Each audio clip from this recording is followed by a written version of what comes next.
mystery and horror, the air itself is filled with monsters. Children of the night, what music they make. It's alive! It's alive!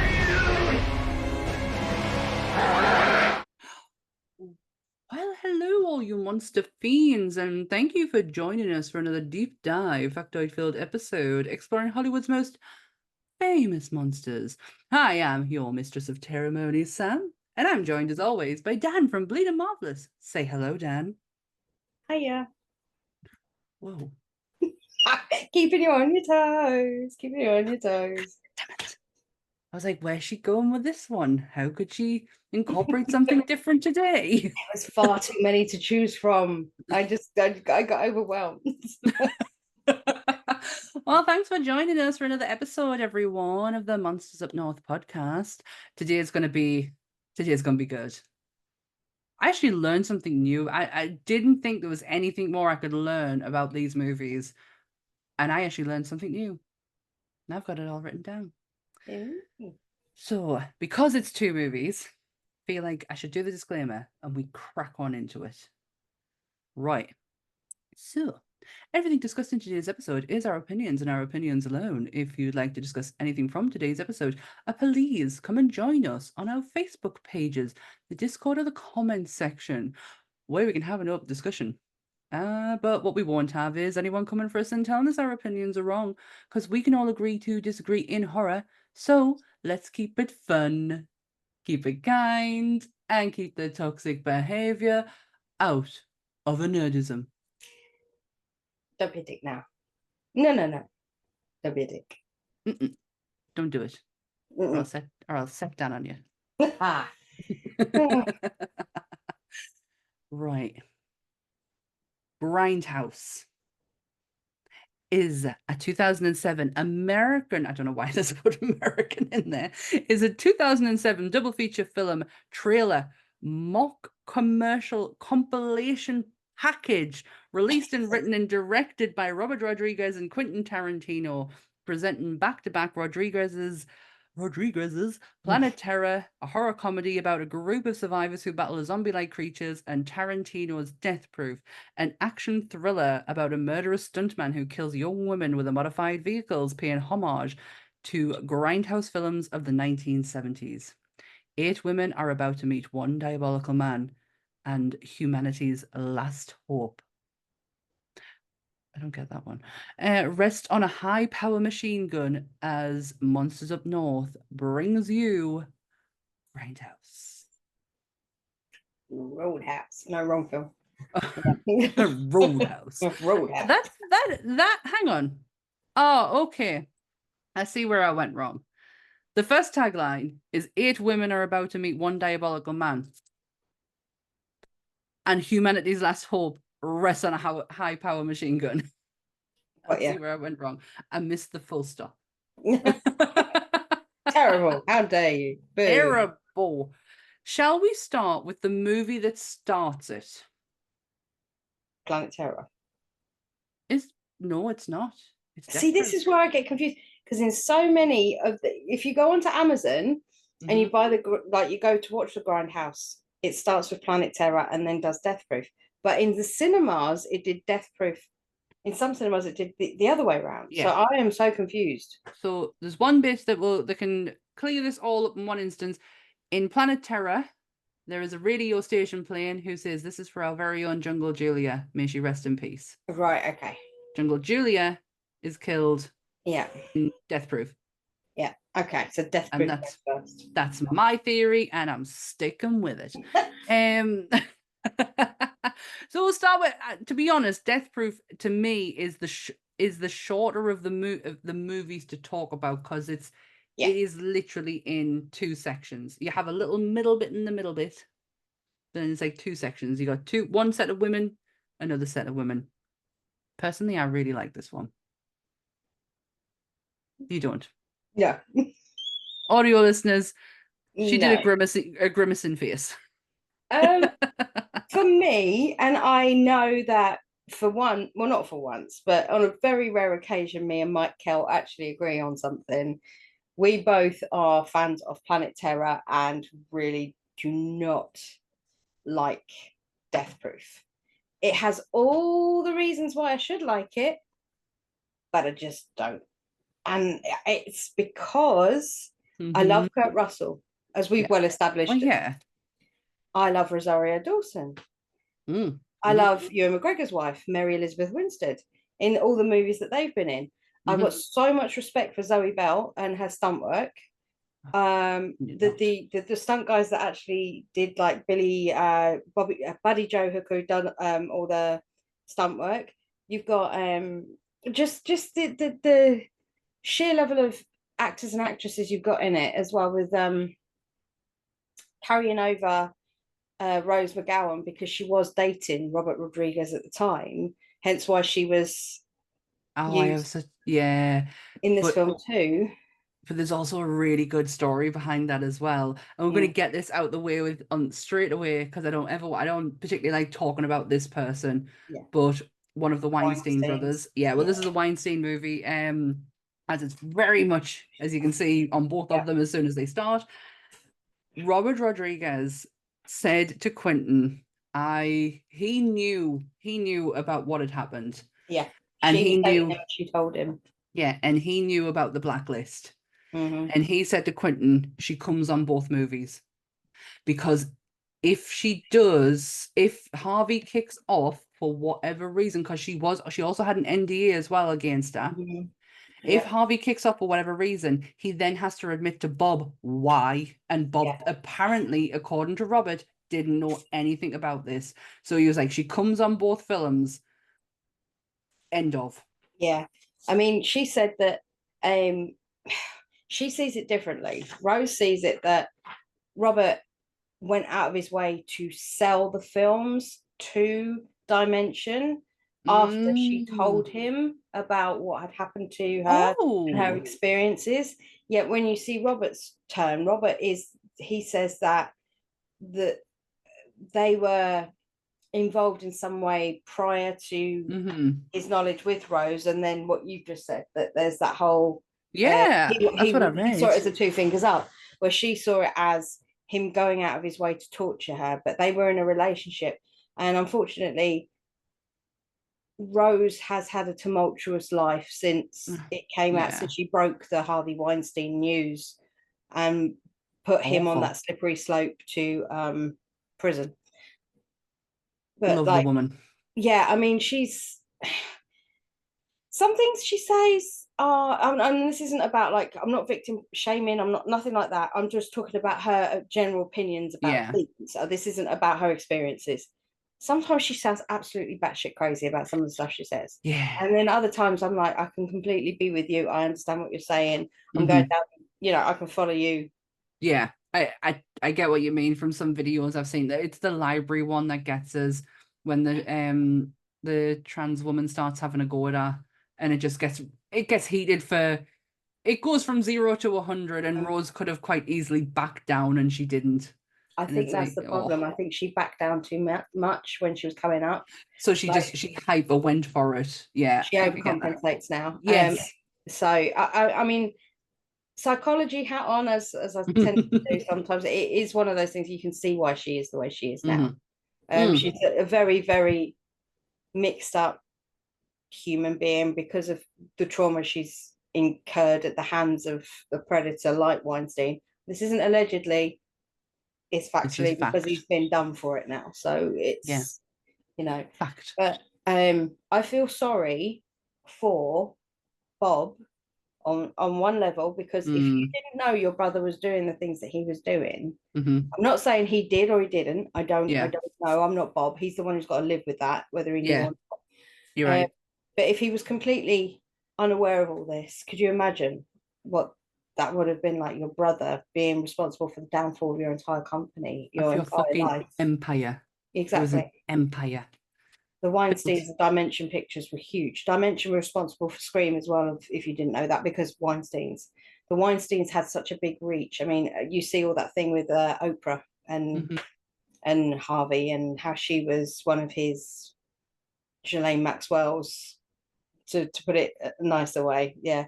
But yeah, basically it's very unfortunate, the whole thing. And Rose didn't see it the same way as Robert did. She took it as a man that she loved and put faith in, went against something that she told him that was one of her biggest secrets. But he still thought that they were on board in the beginning. So I really loved that story as well, because it was like, oh, at least someone had her back.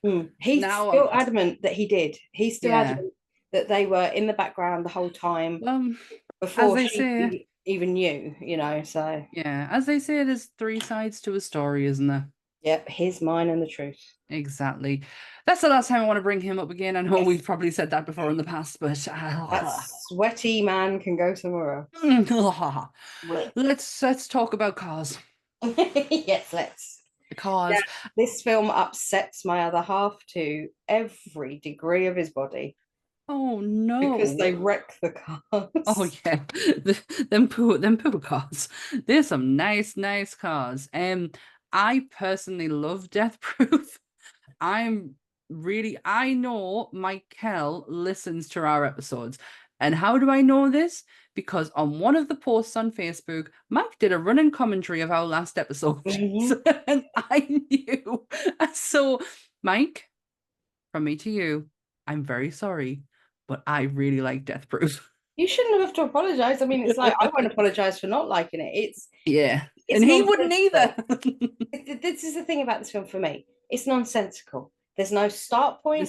There's no end point. You're just slapped straight back. I mean, we're talking Quentin Tarantino here. I know lineage doesn't really exist in his world, but this is the only film that it does. Yeah. From point A to point B, and it goes straight away. There's no skipping back to a Z. There's no S. There's no exposition. There's no nothing. This is the only story he's ever done which has gone from there to there and played itself out. I don't think it's that's the reason I don't like it. I just don't understand his motivation behind doing what he does. Is it just that he misses what he was doing so much? He just picked easy targets to... Potentially. There's no explanation. There isn't when it comes to Stuntman Mike. I love the fact that he's doing Stuntman Mike. Don't get me wrong. There's so much about this film that works, and I'm not saying the film doesn't work. For me, it's the fact that A, they wreck those beautiful cars. Yeah. And B, I just don't get where we're going with it. I don't understand why we've been plunged there specifically. And I can totally understand that. This is a movie of visuals for me. And just it's just shapes and colors when I'm watching it. I like the fact that I don't get to know why. There's one moment actually when Stuntman Mike lets his guard down and he gets out the car and he goes, "That was fun." Yeah. And I'm like, oh, this really is just a game to him. This is it's not personal. He's picked these ladies out just to have fun. That's weird, but intriguing at the same time. Yeah, because I think he was trying to relive his glory days. I mean, that I think was quite evident. The fact that when he was sat in the bar and he was reeling off all of these TV programs he'd been in, and you've got like Rose is sat there, and Pam or Pat is their name, I can't remember. Pam. And you have all the other girls, and then you have Skip behind they're all sat there. Because what you will find in this movie is that they use a lot of the characters in both films, not characters, the actors play double parts in both films. So they're sitting there having this conversation anyway, and he's reeling off all these TV programs he worked on, this, that, and the other, and they actually are genuine TV programs that he worked on as a kid. But he was saying that he was a stuntman on them all, and none of them knew what he was talking about. So he took umbrage to that, like instantly, because you could see a shift in his face. Yeah, he didn't like that. Yeah, but I don't think that was his initial target. His initial target was not Rose McGowan's character in the slightest. It was Butterfly. What was the obsession? Character. Where did that come from, though? Because he just saw her standing outside that convenience store, or he was there the whole time. You do see him in the background, but you don't see him. That's the thing. That I did like that the fact that he's sat in the restaurant when Rosario Dawson's talking, but you don't really focus on him, but he's there. The fact that he's in the bar when the girls are eating, obviously you do see him there, but there's little snippets. He's in the shop. He's like around. He's in the Mexican bar. You know, when they're doing the whole butterfly scene and she's explaining to Sydney, what's her name? Sydney Poitier. Yeah. Sydney. Not it's his daughter. Yeah. Sydney. They're both Sydney called Sydney. Yeah. When she's explaining to Arlene or Butterfly what's going to happen with the whole lap dancing thing in the Mexican bar before they've even gone to the last location that they're at. Bar, yeah, he's sitting behind them. He's sitting in that bar near them. You gotta really be looking to find him, but he's in there. So the first group of ladies is Arlene, Jungle Julia, Shanna Banana, and the drug dealer. Yeah, I've got their names. I can't think of what her name is. Jordan Ladd, Sydney Poitier, Vanessa Fellatino, and they are the first group of ladies. Yeah, Monica Staggs is the one that was driving the car. Yeah. Towards the end. Yeah. Lena Frank. Yeah. That's it. Lena Frank. So they're your first group of ladies. This is the scene in the bar has some of the best music playing. This is one of my favorite movie soundtracks of all time. Is Death Proof. I will say it's a good one. Joe Tex is always a winner for me, you know. So just sorry, I could hear something in the background. There's got the shits out. No, I've got the door closed today. I've got no cats coming in. Yeah, this soundtrack is absolutely amazing. I love this group of ladies. I love Shanna Banana. It's Shanna Banana, not Shauna Banana. Sorry. Josie Ladd's accent's amazing. I don't empathize with either of these bunch of women, though. The second one more so than the first.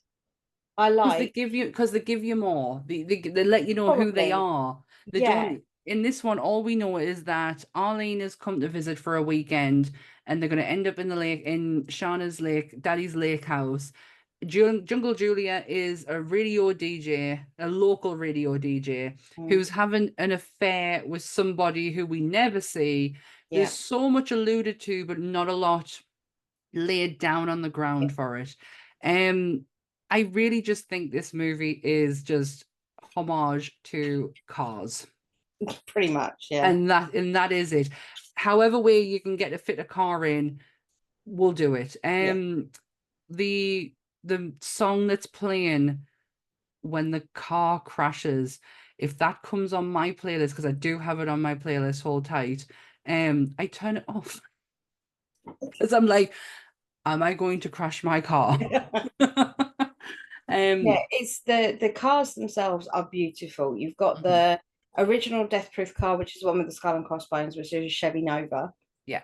You've got the second car he drives, which is the Dodge Charger.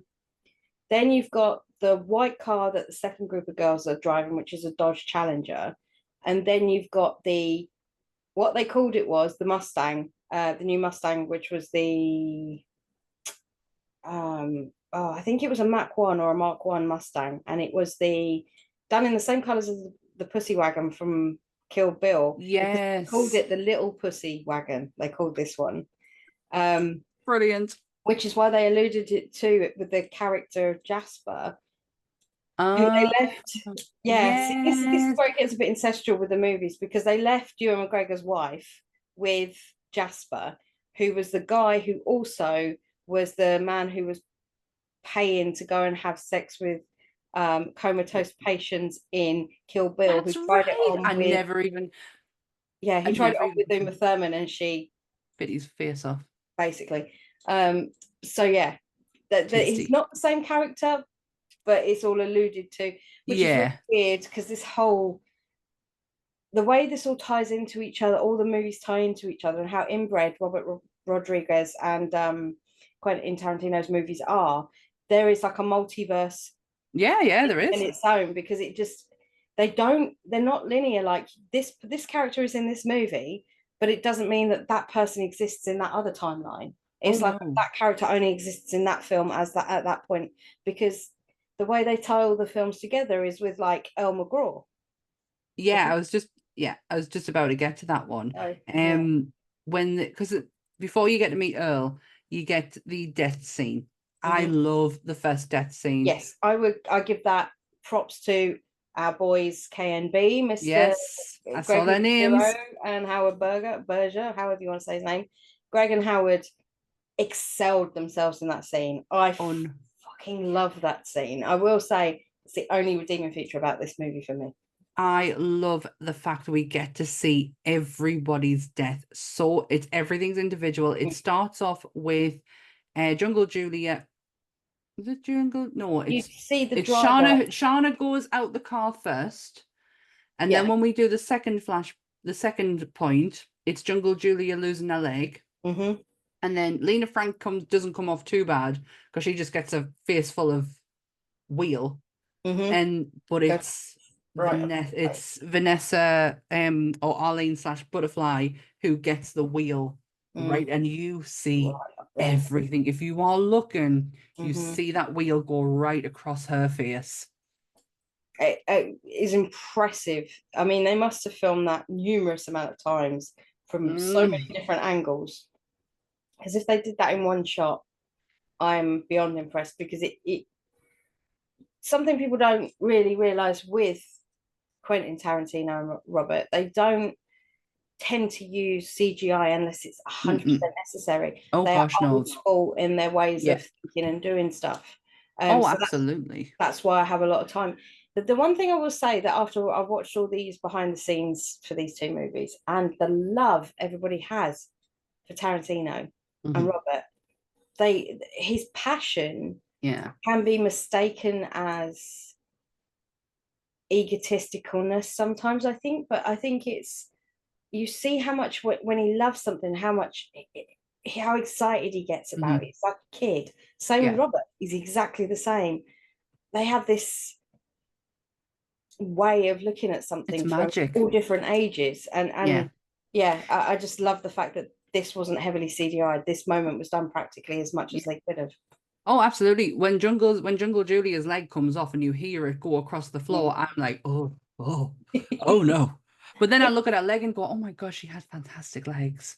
Well, I'm glad that happened to her, because I really didn't like her. She was a horrible character. She was horrible. She was not a nice person. Nope.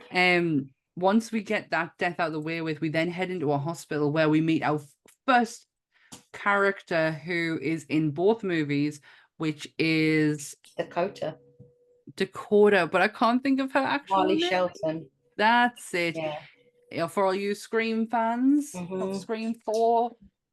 Judy. She's Dr. Block. I love the way Earl McGraw says Dr. Block. And we get to meet Earl, who we find out is her father. If you are a fan of Kill Bill, you will know Earl McGraw from the Kill Bill films, along with son number 1. Yes. Who is actually Michael Parks' real son. Oh, I love Michael Parks so much. He is very sorely missed. Well, this was the thing, wasn't it? I saw the interview with Quentin and Robert, how they basically said, we borrow each other's characters all the time. We just don't care. We'll just, like, if one of us wants to use it in that movie, we don't give a shit. He said it wasn't until I sat down and I watched the dailies and went, shit, you've given Earl a backstory in this film. He's never had a backstory in all of the other films. You've given him a wife, you've given him a kid. We've never, we see some number 1, but we've never seen a daughter before. We've never known that one of the prime antagonists in Planet Terror is his daughter. So you're like, okay, does that mean that travels through all the other movies? He said, now I've got to, because obviously the behind the scenes was shot when the movie was made. He's like, so if I use Earl again moving forward, I've got to consider the fact that now he's got Dakota, and he's got, like, son number 1. Yeah, you never find out his actual name, but that is Michael Parks' real son. It was just easier because they both sound exactly alike. They can both do the same accent. My turning point with Michael Parks was when he joined Kevin Smith's ranks, because Kevin Smith and Quentin Tarantino are very good friends.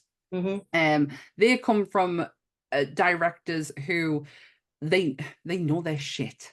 They know their references.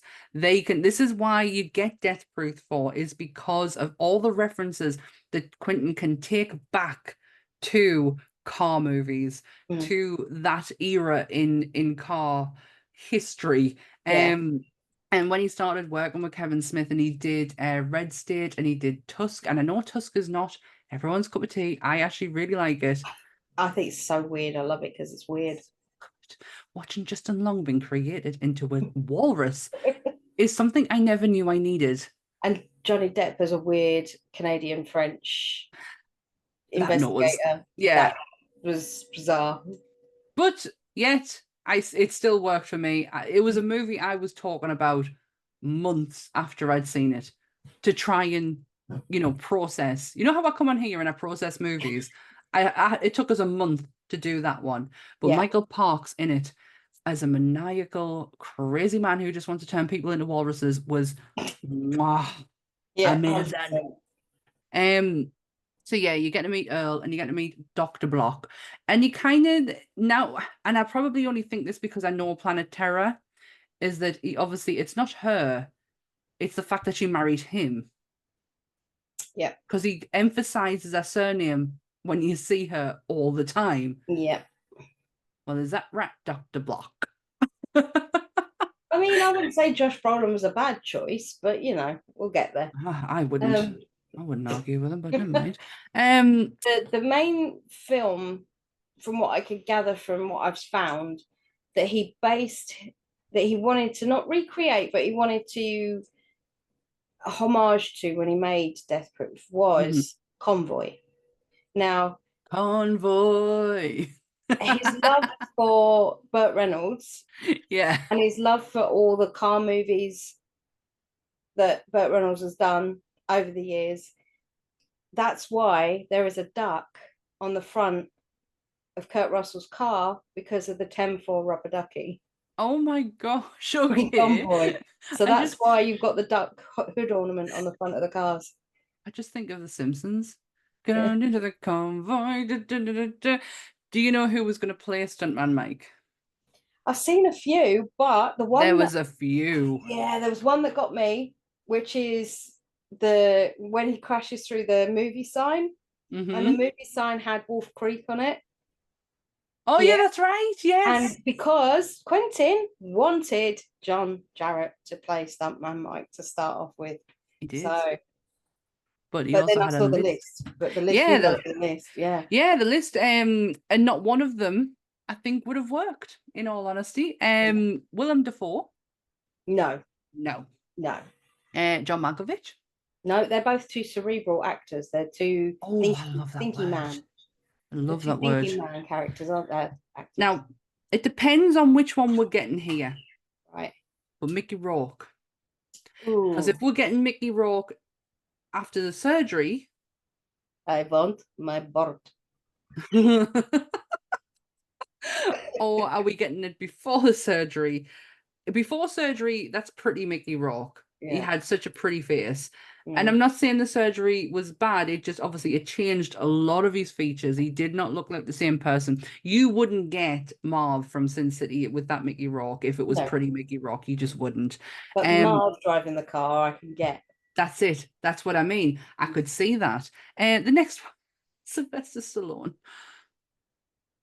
No. The next one. It would have been fucking hilarious. I'm not going to lie. John Travolta. Now, my caveat on this one is that if he's playing Pastor Troy from Face Off Travolta, then yes. But if you're getting bog standard Danny Zuko Travolta, no. But if you're getting, and I go back to this film time and time again, if you're getting the fanatic Travolta, then that's a whole nother layer of something that nobody needs, which is the Devon Sawa directed by Fred Durst. I can't even believe that exists. Yeah, it is something, and that's what it is. It's something, and it's out there, and it's one of those movies you watch and you think to yourself, what the fuck did I just see? And then you feel yourself going back and watching it again. You don't like it, but you can't not watch it. It's like a car crash. You're like, yeah. I can understand. The minute you said Fred Durst directed it, I can understand where you're coming from. I just keep thinking of the Oscar moment. oh.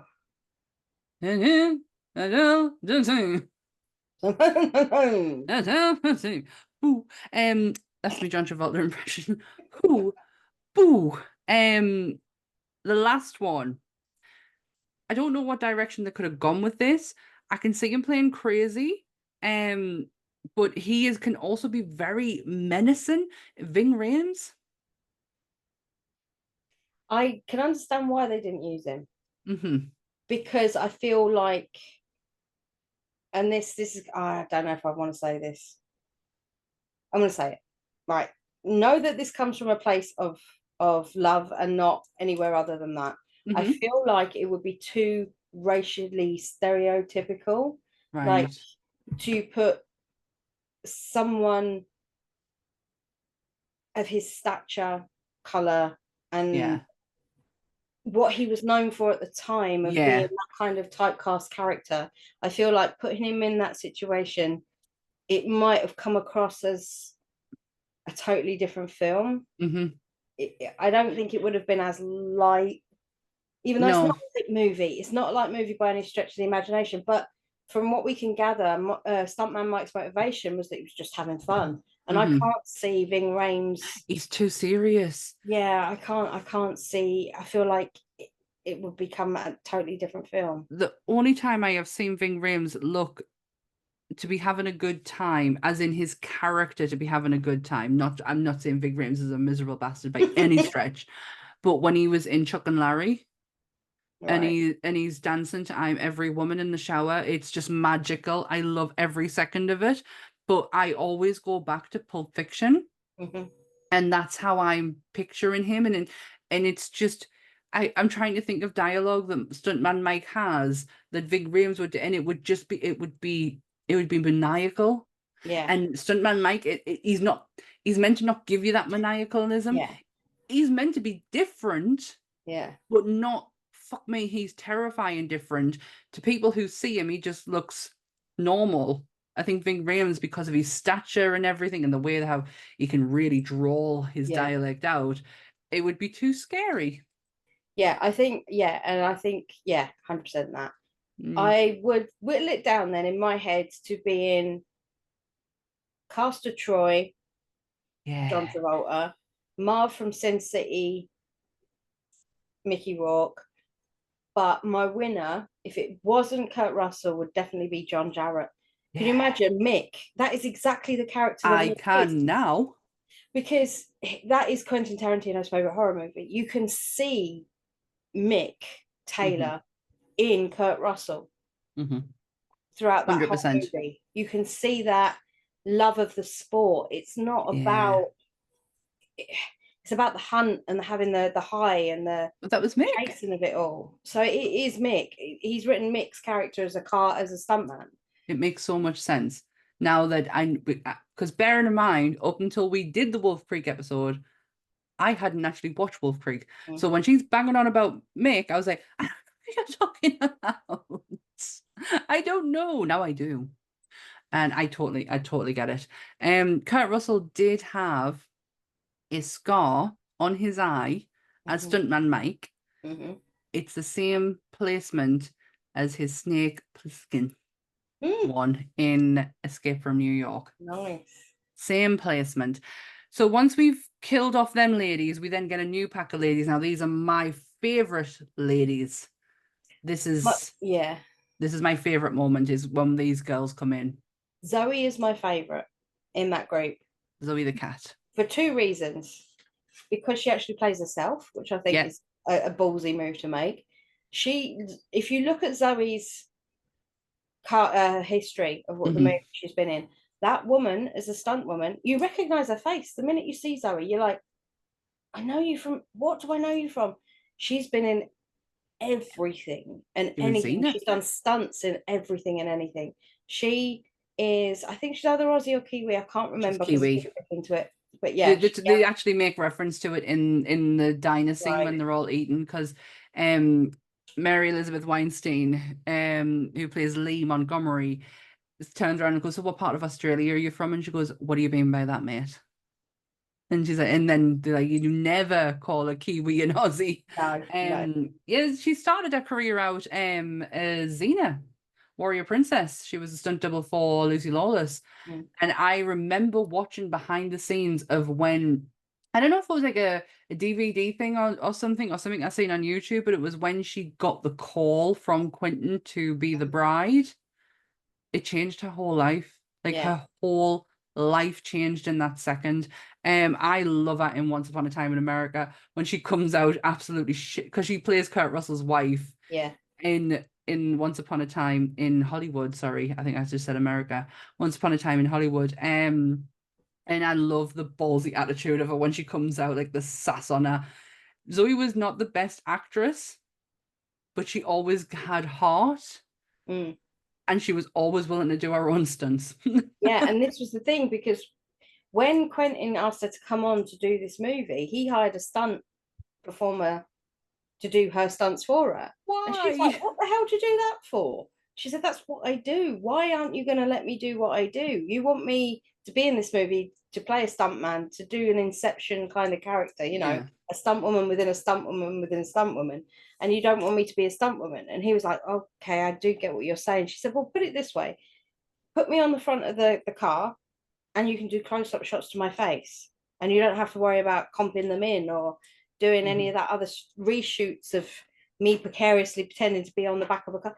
She said, you can film me do the whole thing. And then you've got free footage that, you know, it's not going to cost you the earth. And he was like, actually, yeah, that makes perfect sense. So he let Yeah. her do it in the end. So all that is her on the front. Yeah, it's a pity that they couldn't use her for the incident that happened in Kill Bill, which is what caused Uma Thurman and him to have a falling out. I know they've kissed and made up now because Robin, a daughter, was in Once Upon a Time in America. And why do I keep saying Once Upon a Time in America? Once Upon a Time in Hollywood. Robin from Stranger Things, Maya Hawke, yes. Did I call her a character from Call her Stranger Robin, Things? yeah. Yeah, Maya Hawke, yes. Yeah, so I think they've kissed and made up, but that when I found that out, I was like, fuck me, that's brutal. And I know that they couldn't because it was all close shots, but he didn't need to go that intense. She knew something was going to happen. Something was wrong. But I love these. This movie is very heavy dialogued. Yes. A lot of talking, which is what Tarantino loves to do more than anything. Watch Hateful Eight, because it's all people do is talk. But you see, Hateful Eight, I didn't have as much of an issue with as I did Only with one I this. don't like.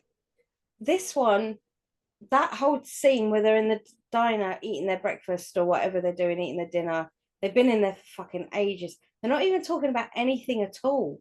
And I know Tarantino has a habit of going off topic, telling stories, but the stories that he tells always are either a parody of what's actually happening within the movie, or they're a joke, like it's someone telling a joke.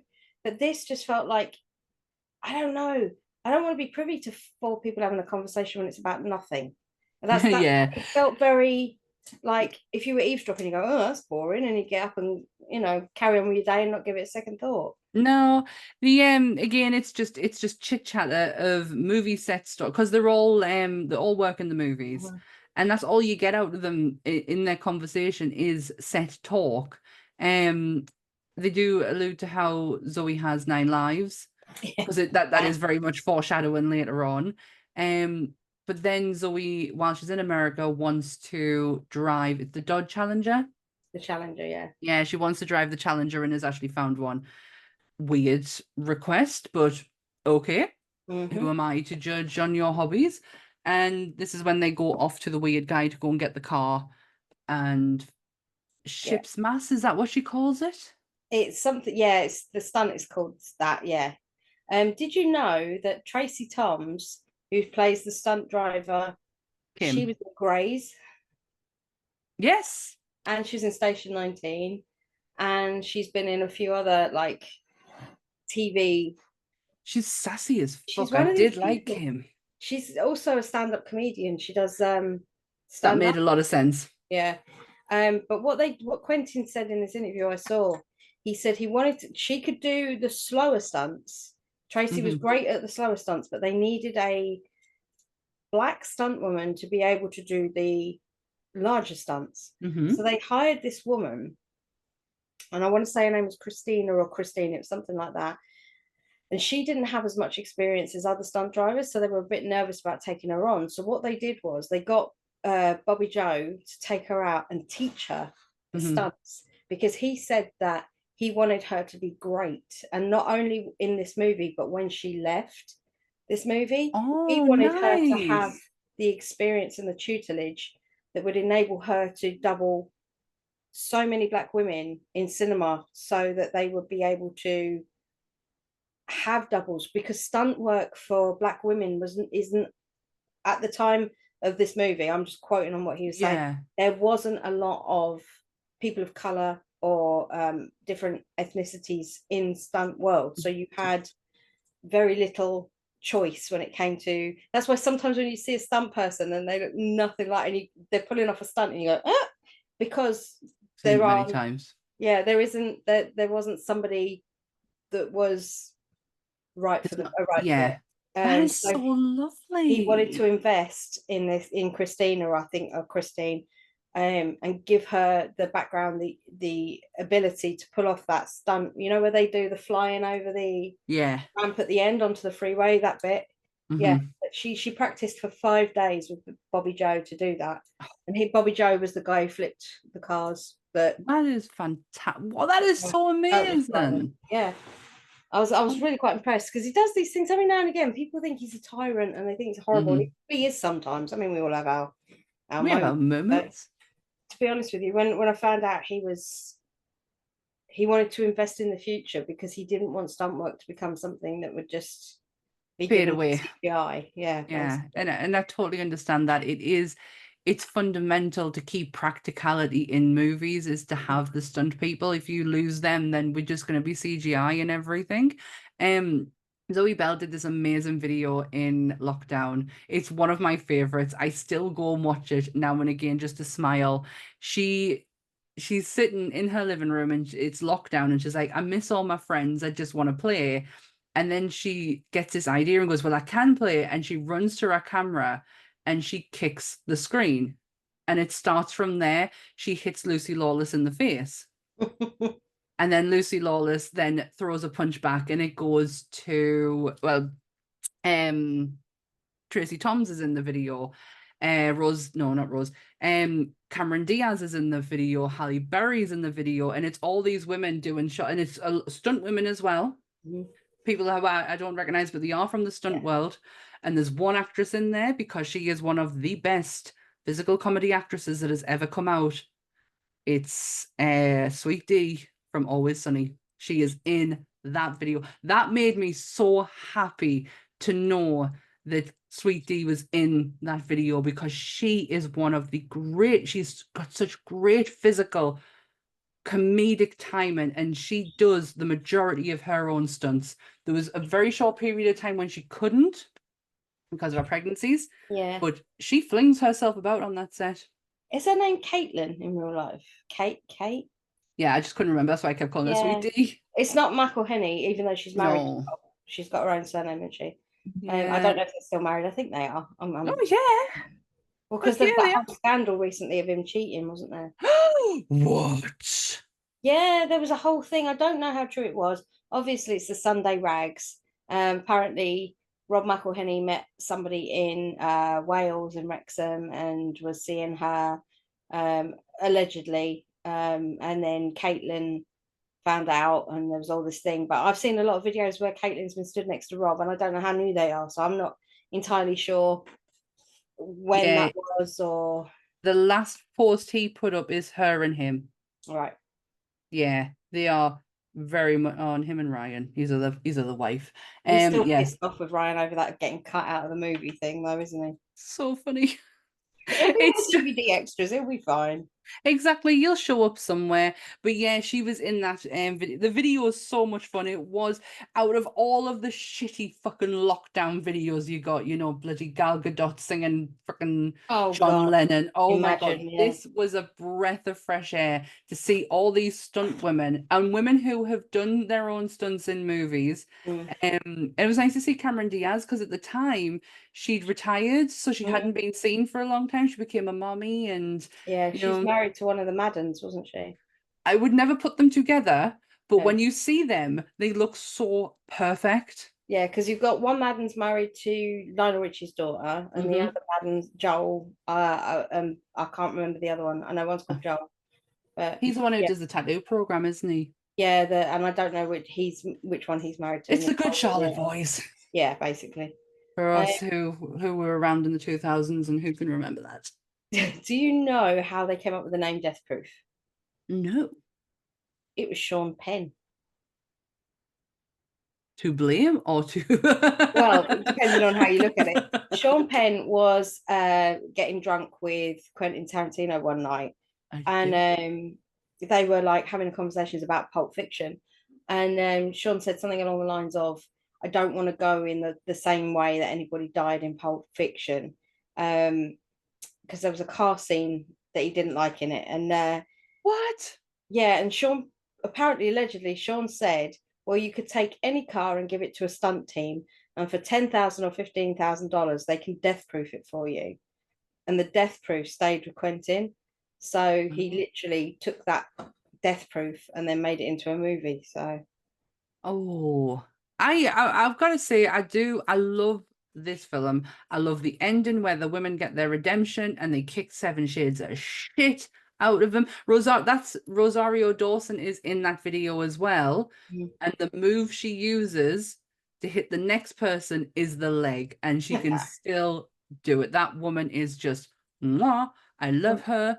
we're talking about her. She gets a phone call in the movie, and a ringtone.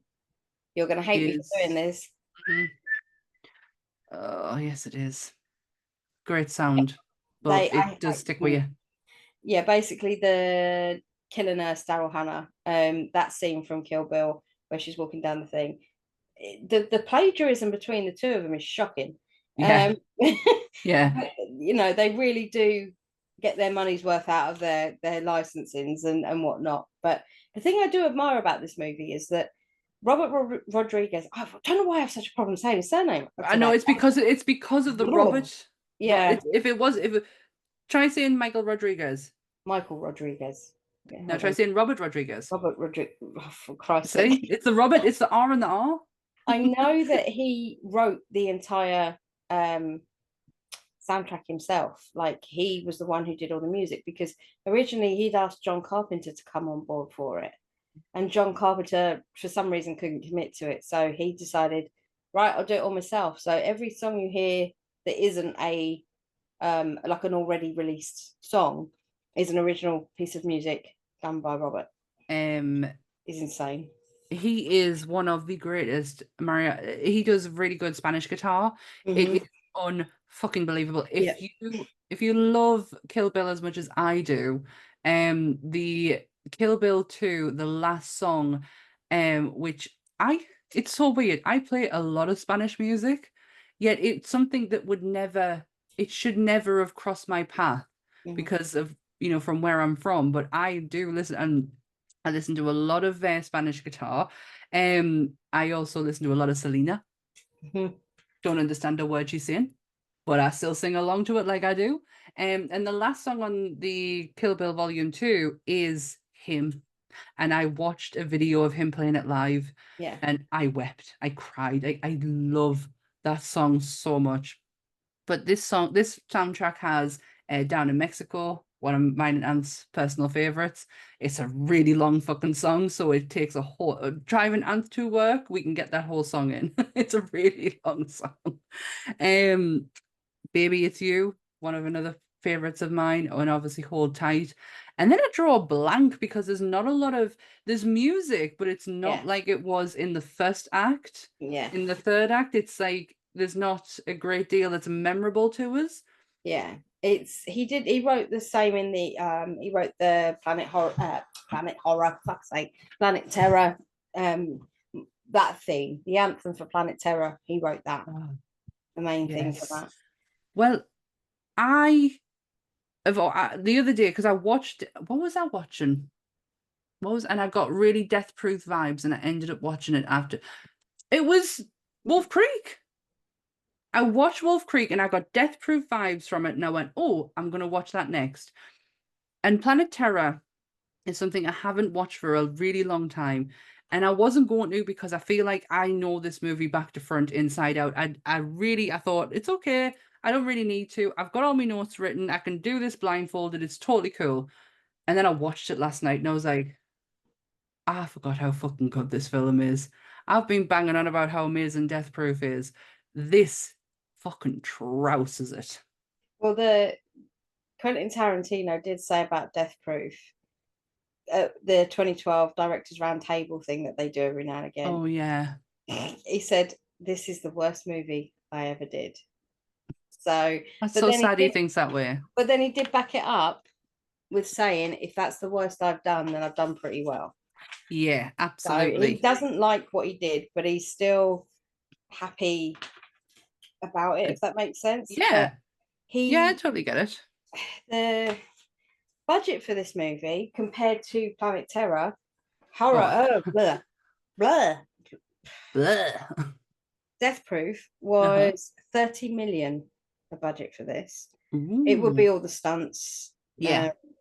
And it only took 31.1 million in the cinema. Oh, ouch. So, yeah, and I can't work out how this works, because if we look at the budget and box office for Planet Terror, it doesn't go in line at all, because Planet Terror's budget was 23 million. That's and less. you look at the special effects, the pyros, the sheer amount of the helicopters, stunt work, and everything that they had. They did that on 23 million.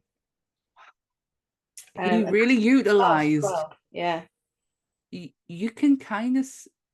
Oh, I don't want to say this, but I'm going to kind of see who the better film director is. I think you can. The best one who can utilize things a bit better. The only issue I have is this is where it doesn't make sense to me, considering it was a double feature, and when you saw it at the cinema, you paid for both. Yeah. You didn't just pay for one. So I can't work out how this box. I Googled and Googled and Googled this, and it came up with the same answer every time. Yeah. And I still don't understand. So bearing in mind, it's saying that Death Proof took 31.1 million in box office. Apparently, Planet Terror only took 11.4 million. That makes no sense. No, I can't stand by that, because when I've Googled it, I do my best to check. Oh, yeah. And 100%, that doesn't make sense to me. If it's a double feature, I understand people walking out, but you pay for both movies when you walk in. It's not like you don't pay for, you're only paying to see one. I know they did re-release them 2 years later, didn't they? Yeah, I got them as a Easter present of Anthem. Yeah. That's how I found them. Hmm. He went, I know you like Tarantino. He's a DVD. That's how I got it. Before we get into Planet Terror, let us quickly run through the trailers. Yeah. The trailers that were created for the in-betweens, and something that actually blew my mind not long ago. So they were going to do it because of Grindhouse being exploitation of certain genres in movies. They wanted trailers to represent them. Machete was going to be the only one, and this is just from what I read, was going to be the only one that they were going to do.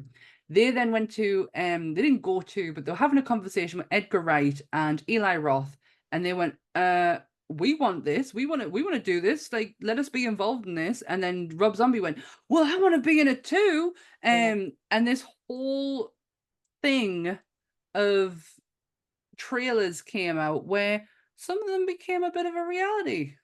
Yeah, I will say the first one was Machete, obviously. Yeah. And then you see, I think it goes to the Don't, which was the Edgar Wright one, which was all Don't, the Edgar Wright one, with all the British stars like Jason Isaacs in it and Nick Frost in a nappy and like as an adult baby. Why? I don't know. Do you know I haven't actually seen that one, and there's another one I haven't seen either, which was, and there's, I'm gonna get it out of the way with now because I'm absolutely choking on my words to try because of it. Thanksgiving. Yeah. It was the film from last year. Yeah. Eli Roth has been trying to make that film for that long. I lost my tiny little brain when I was reading this the other day, and I went, Thanksgiving, Eli Roth. What? Hang on a minute. It's inspired by Black Christmas and Halloween. And that is exactly what I just watched last year. Holy shit, it honestly blew my mind. Edgar Wright. Yeah, Edgar Wright was dope. Yeah. Kills were the same. Like there were similar kills in the movie to the trailer. Yeah, it was, he literally, you could tell he'd written this a long time ago. I really enjoyed it. It is something that we will look to do at some point because I actually really enjoyed it. Rob Zombie. Yeah, Werewolf Women of the SS. Obviously the wife's involved. And Bill's and Bill's in it. And also quite unknown actor by the name of Nicolas Cage is in it as well. I was like, all right, okay. We're going there, are we? Who did it for shits and giggles. Yeah. There's no payment involved in the transaction between Rob Zombie and Nicolas Cage. Do you know what the transaction was between Rodriguez and Tarantino? For them to do a co-production and direct on each other's movies? $1. Yeah. $1. I do know that the transaction between Ryan Reynolds and Brad Pitt on Deadpool 2 was a cup of coffee. A cup of coffee, yeah. Yeah. Sometimes people do it just for the art. Yeah. And yeah, but when I was also something I was reading, I think it was Planet Terror. Someone had made a comment because they were like, what was it like to be directed by Rodriguez? And it went, well, it was actually a very collaborative joint effort because you didn't really know who you were getting direction from because they would both be there, but they were very good at coming up with the same idea but just getting there in different ways. Yeah, because Quentin was the DP on Planet Terror. He was the director of photography, which is why it does feel very Tarantino as well as Rodriguez. I think the thing I like about this, if you put these two movies side by side, Planet Terror has that B movie vibe to it, whereas the Death Proof feels more like, I can't really put my finger on it. It doesn't have that same gritty, cheesiness about it. When you stand them up against each other, it doesn't quite. I can see why people choose Planet Terror over Death Proof. Yeah. I like it because, again, shapes and colors and cars. That's about it. But again, when I watched this last night, it just reignited. This is the better movie. It feels like Tarantino poured all of his passion into this one, along with, you can tell this is Rodriguez by the movie, by the actors, by the cinematography. The cinematography, you can tell this is a Rodriguez film. If you don't, you've not seen any of his movies before.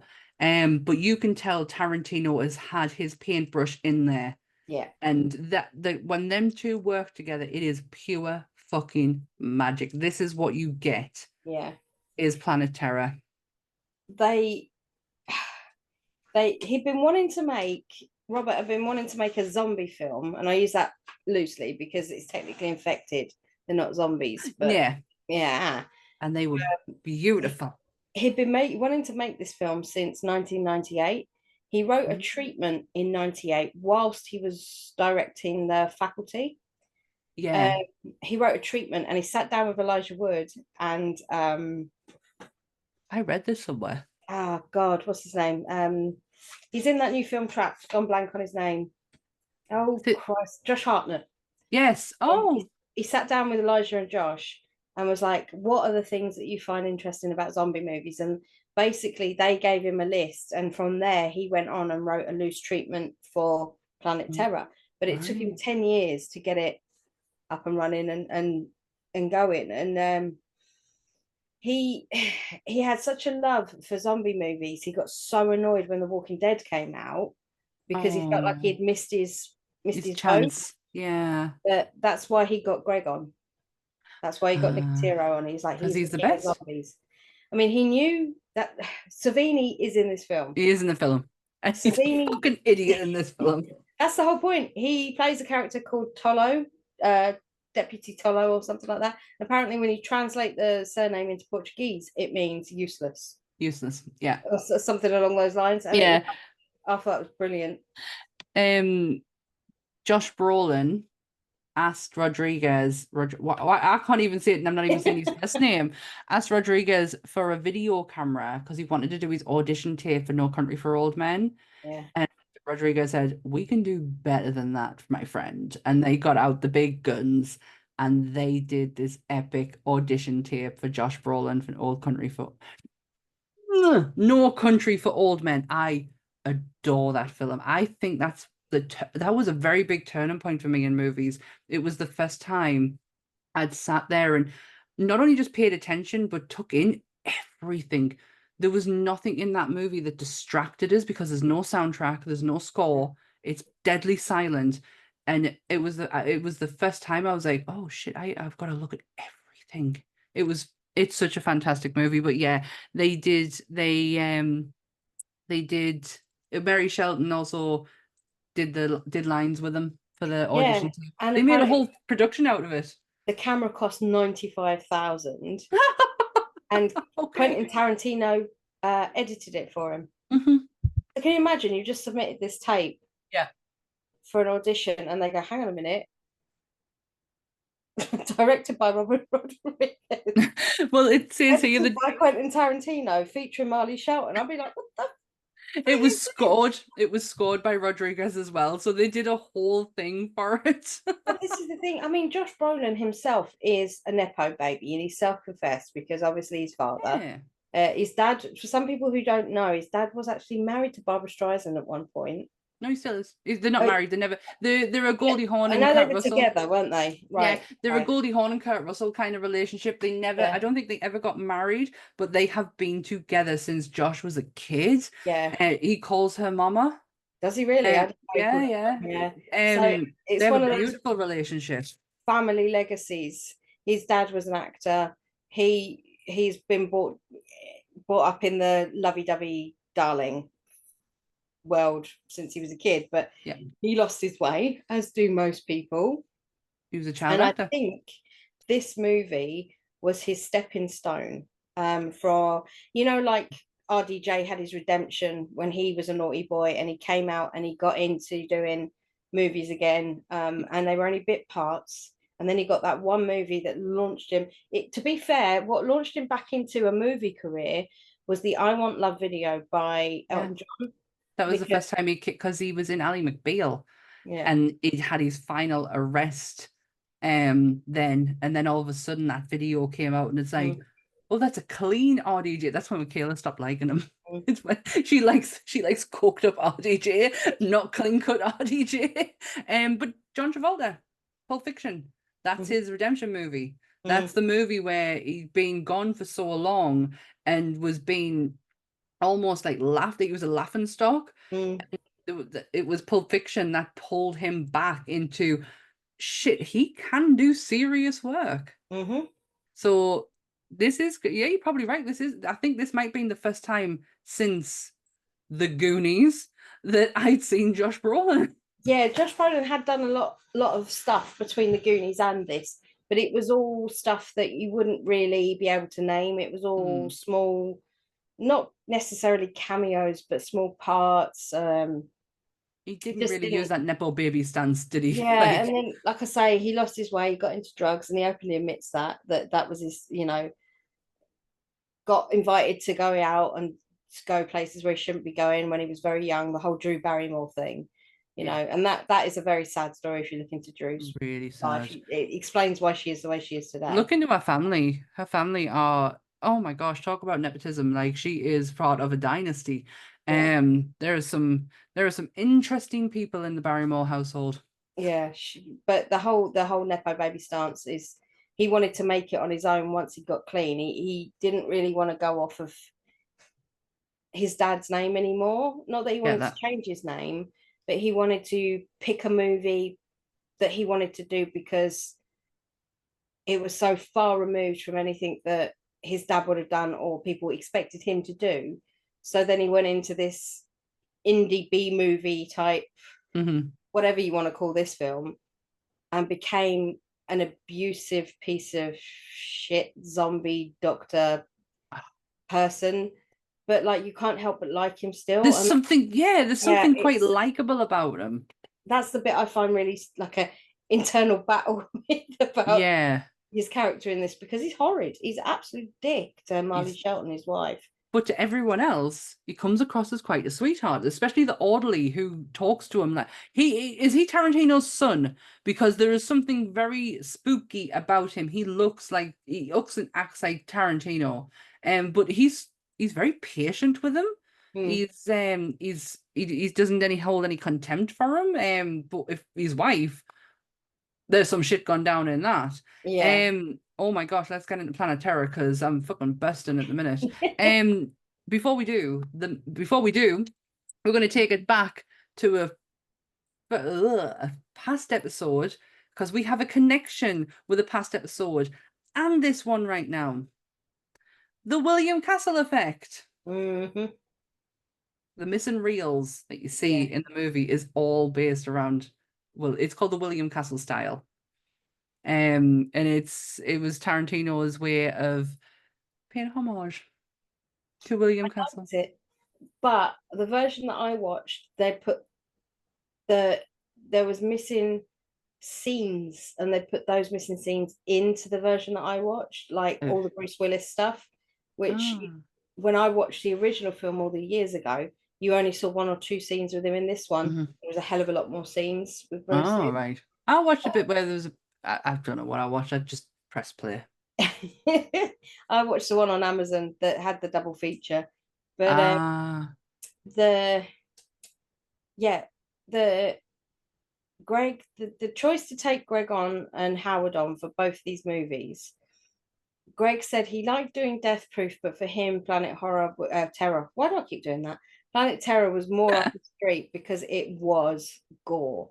It yeah, was it was Robert was gooey. he was so adamant that the more blood the better, and he didn't care if it looked ridiculous. That's what he wanted. He wanted it like someone got shot, and instead of just getting shot, like going, oh, and a little blood stain come up, Yeah, he wanted like a shotgun reaction from a pistol being shot. He wanted that. So the stunt guys got really battered during this film.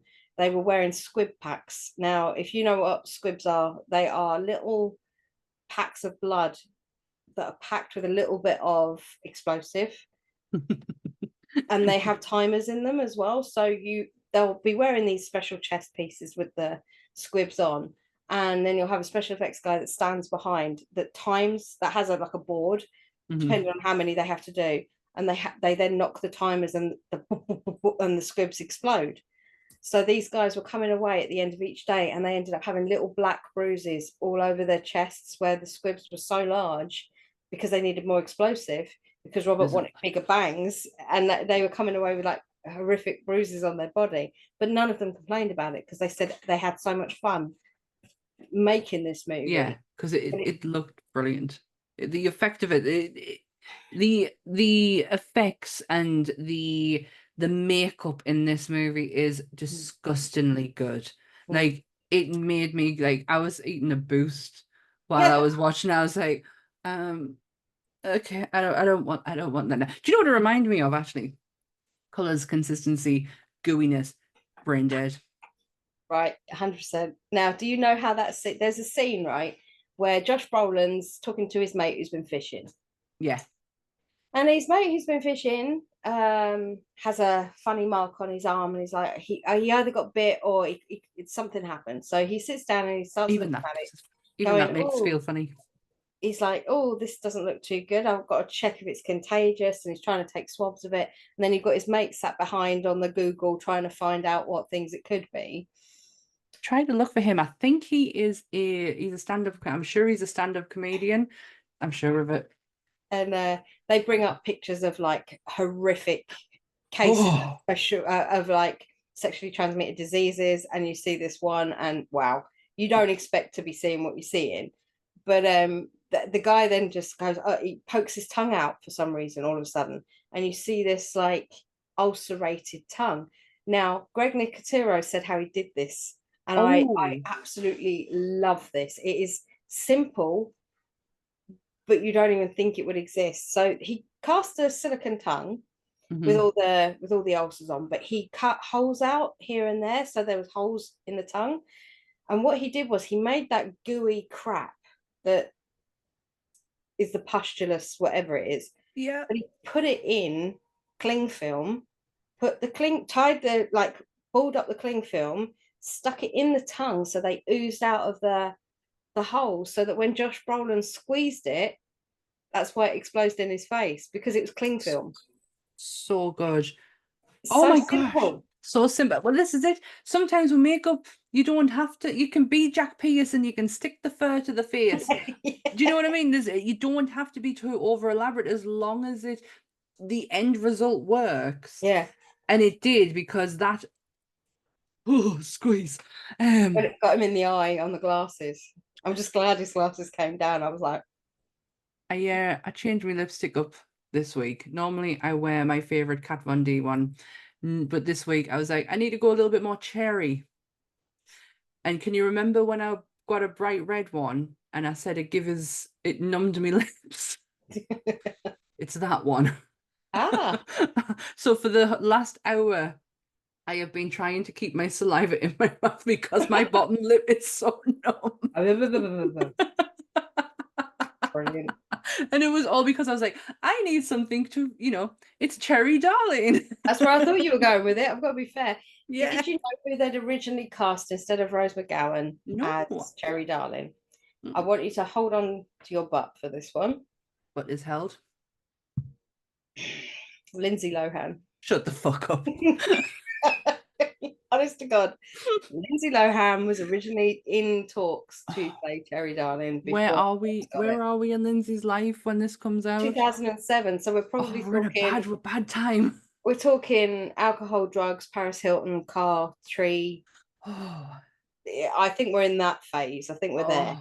No, Rose McGowan is not only fucking beautiful in this movie, she completely, because remember, you have seen her as Pam, who is, if I'm thinking of Rose McGowan as a person, it's Pam I'm hearing, but she softens her voice up.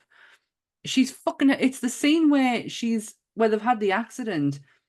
And he's just telling her how, really intensely, about how you don't swerve from a deer and all this. And then when they go upside down and she's just looking straight on and he's like thinking she's dead. And then she doesn't move her head. She just moves them big ass eyes of hers and says, I thought you weren't meant to fucking swerve.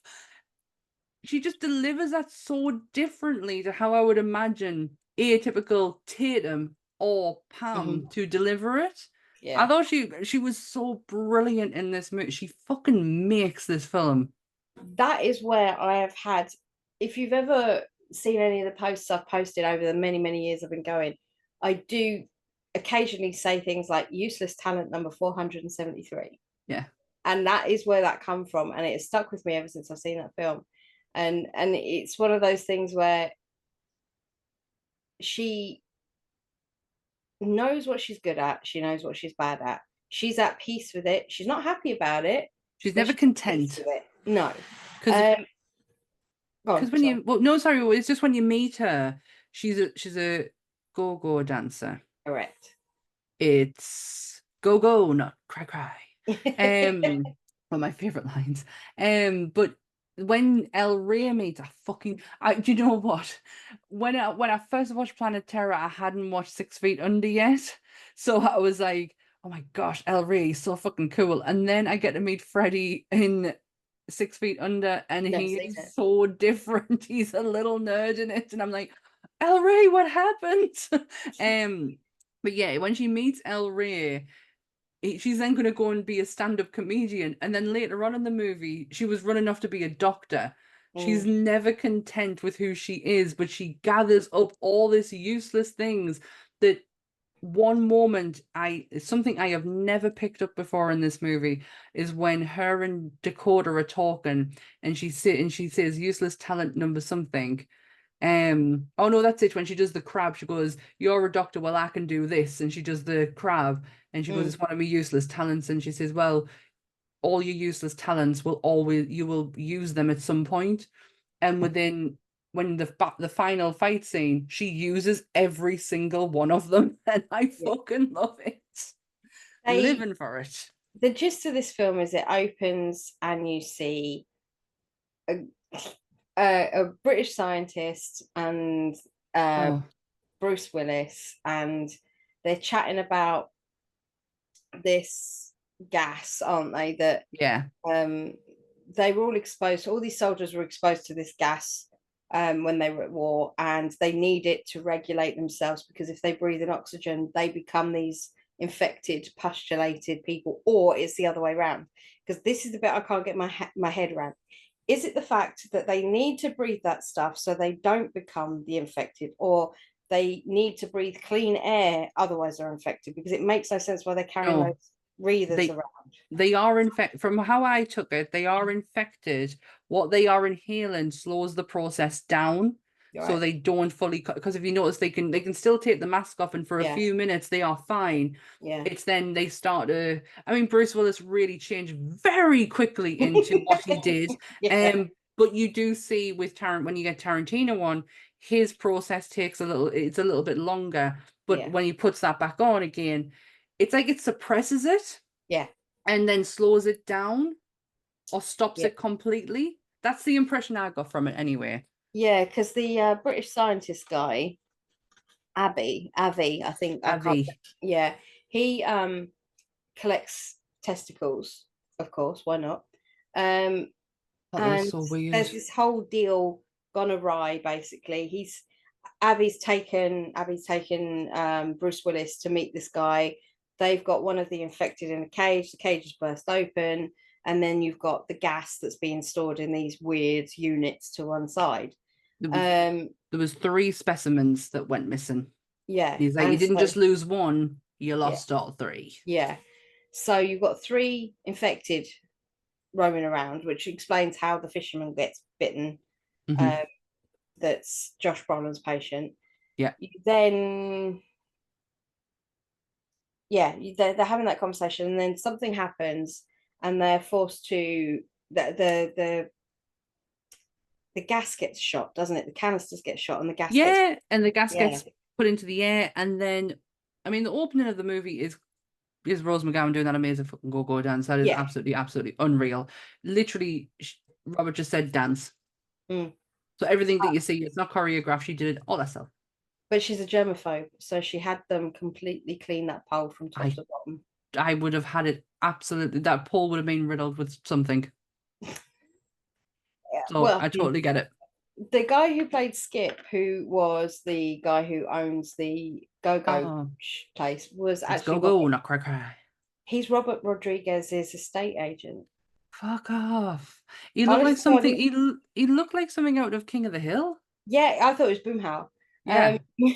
He's yeah, he was his real estate agent, and he said to him, "Do you want to be in a film?" He went, "Well, go on then." And so he became Skip, because he said he just had that whatever it was he needed to do. I get it. I get do it. He's very, yeah, it's the way he walks through the room and he's like, well, God damn it, ladies, I told you to do it on the stage. And then as he walks through, he goes, Yeah. oh, that's hot. Yeah, I like these attitude. Well, it was a bit of a family affair on this movie, because crazy babysitter twins, who you do see in Death Proof as well. They are in the bar when Butterfly is doing her striptease to stuntman Mike. They are his nieces, Mhm. and Tony is his son. Yes. And the only reason Tony is in this movie is because he knew Tony's fate, and he could take what was about to happen to Tony because he understands things. Yeah. Understands the movies. He doesn't know how everyone else's mindset is. So he was like, I'm going to take this one. Tony is going to be played by my son and nobody else's son. Yeah. And I was like, so you're okay being fucked up? Because it was pretty horrific what happened to Tony. Yeah. So you get Josh Brolin's wife, Dakota, brought in to see the fisherman guy, and she talks through her syringe process. A magic needle process. Yeah, so you have the blue one, which takes the pain away. The yellow one is that numbs it. And then the red one, you'll never see her again. Passes out. So basically, I'm getting the idea that she is an anesthetist. I can't say that word. I'm not even going to attempt it. Anesthesiologist. There we go. Anesthesiologist. That's what she is. So that's where I'm thinking she is. She deals with that sort of stuff, but she's also a doctor as well. And again, foreshadowing. Yeah. So it's alluded to at the beginning that she's having an affair on Josh Brolin, because you see her send a text message to some unknown person. Quick, come, hurry. I think he knows. I miss you. Or it's something along those lines. And she tells the babysitters that her friend will be here to pick up Tony, so they didn't have to stay very long. That friend turned out to be Fergie from the Black Eyed Peas. Yeah. I think she's actually credited as her real name. Yeah. Stacey Ferguson. Yes, that's right. I still can't get my head around the fact that she was married to Josh Duhamel. I'm never sure how you say his surname. The guy from Transformers. Transformers, yeah. For some reason, I really thought this might have been a start of an acting career for her, because she wasn't terrible. No. She played the part great. Because do we get to... So Rose Cherry has left the strip joint or go-go joint, and is making her way to, oh my god, my favorite character in this whole movie, JT's bar, where she bumps into El Rey, the most mysterious man in the world. She gets knocked over by the army guys coming back. Aye, that's right, and she gets the bit of glass in her leg, doesn't she? Yeah, and then she bumps into El Rey. Foreshadowing. Yeah, you see, she's already in JT's, and El Rey comes into JT's, and you see the traditional Tarantino pack of fags that's been passed over, the cigarettes, apple ones, big apple ones, or whatever, red apple, or whatever they're called. And JT is Jeff Fahey, or Fahey, depending on however you say his surname. If you know his name and know his face, but you can't put him in a film, he was most famous for doing The Lawnmower Man. Yeah. That was what he was most famous for in the 90s, and that was one hell of a trippy movie. If you ever want to go and see it, be prepared to get some sort of migraine afterwards. It is absolutely insane, that film. I met him in this film, and he's in Machete as well. If you watch the trailer, he's in that. I love JT. The Texas accent, the barbecue, he's obsessed with this barbecue sauce. And the goddamn, every 2 minutes, my goddamn. Well, did you know that him and the sheriff are supposed to be brothers in this film? Yeah, I didn't know that until I did yesterday. When the zombies infected come up to the door, and he rings the sheriff. He says, "I'm not ringing the sheriff. I'm not ringing my brother. I'm ringing the sheriff." Because he's also his landlord, and he's like, you don't tell me that recipe, I'm going to raise your rent higher. And he goes, ain't no goddamn Texan ever going to give that their barbecue recipe. I just didn't twig. I just thought he wasn't going to ring his brother. He was just going to ring the sheriff. I didn't put 2 and 2 together ever until the brothers. And watch it. And it's great because it's Michael Biehn. It's Kyle Reese, man. It's fucking it's Kyle Reese. Michael Biehn. I think that I saw when they were talking about how they were going to cast this, it was originally going to be the other way around. They were going to have Michael play JT and Jeff play the sheriff. But they said there was something about the character of JT that Michael couldn't give it like Jeff could. So they invented a larger part for JT because originally JT wasn't going to be a big part. Oh, that's sad. It's the same as Tom Savini. He was supposed to be killed straight after his finger got bitten off.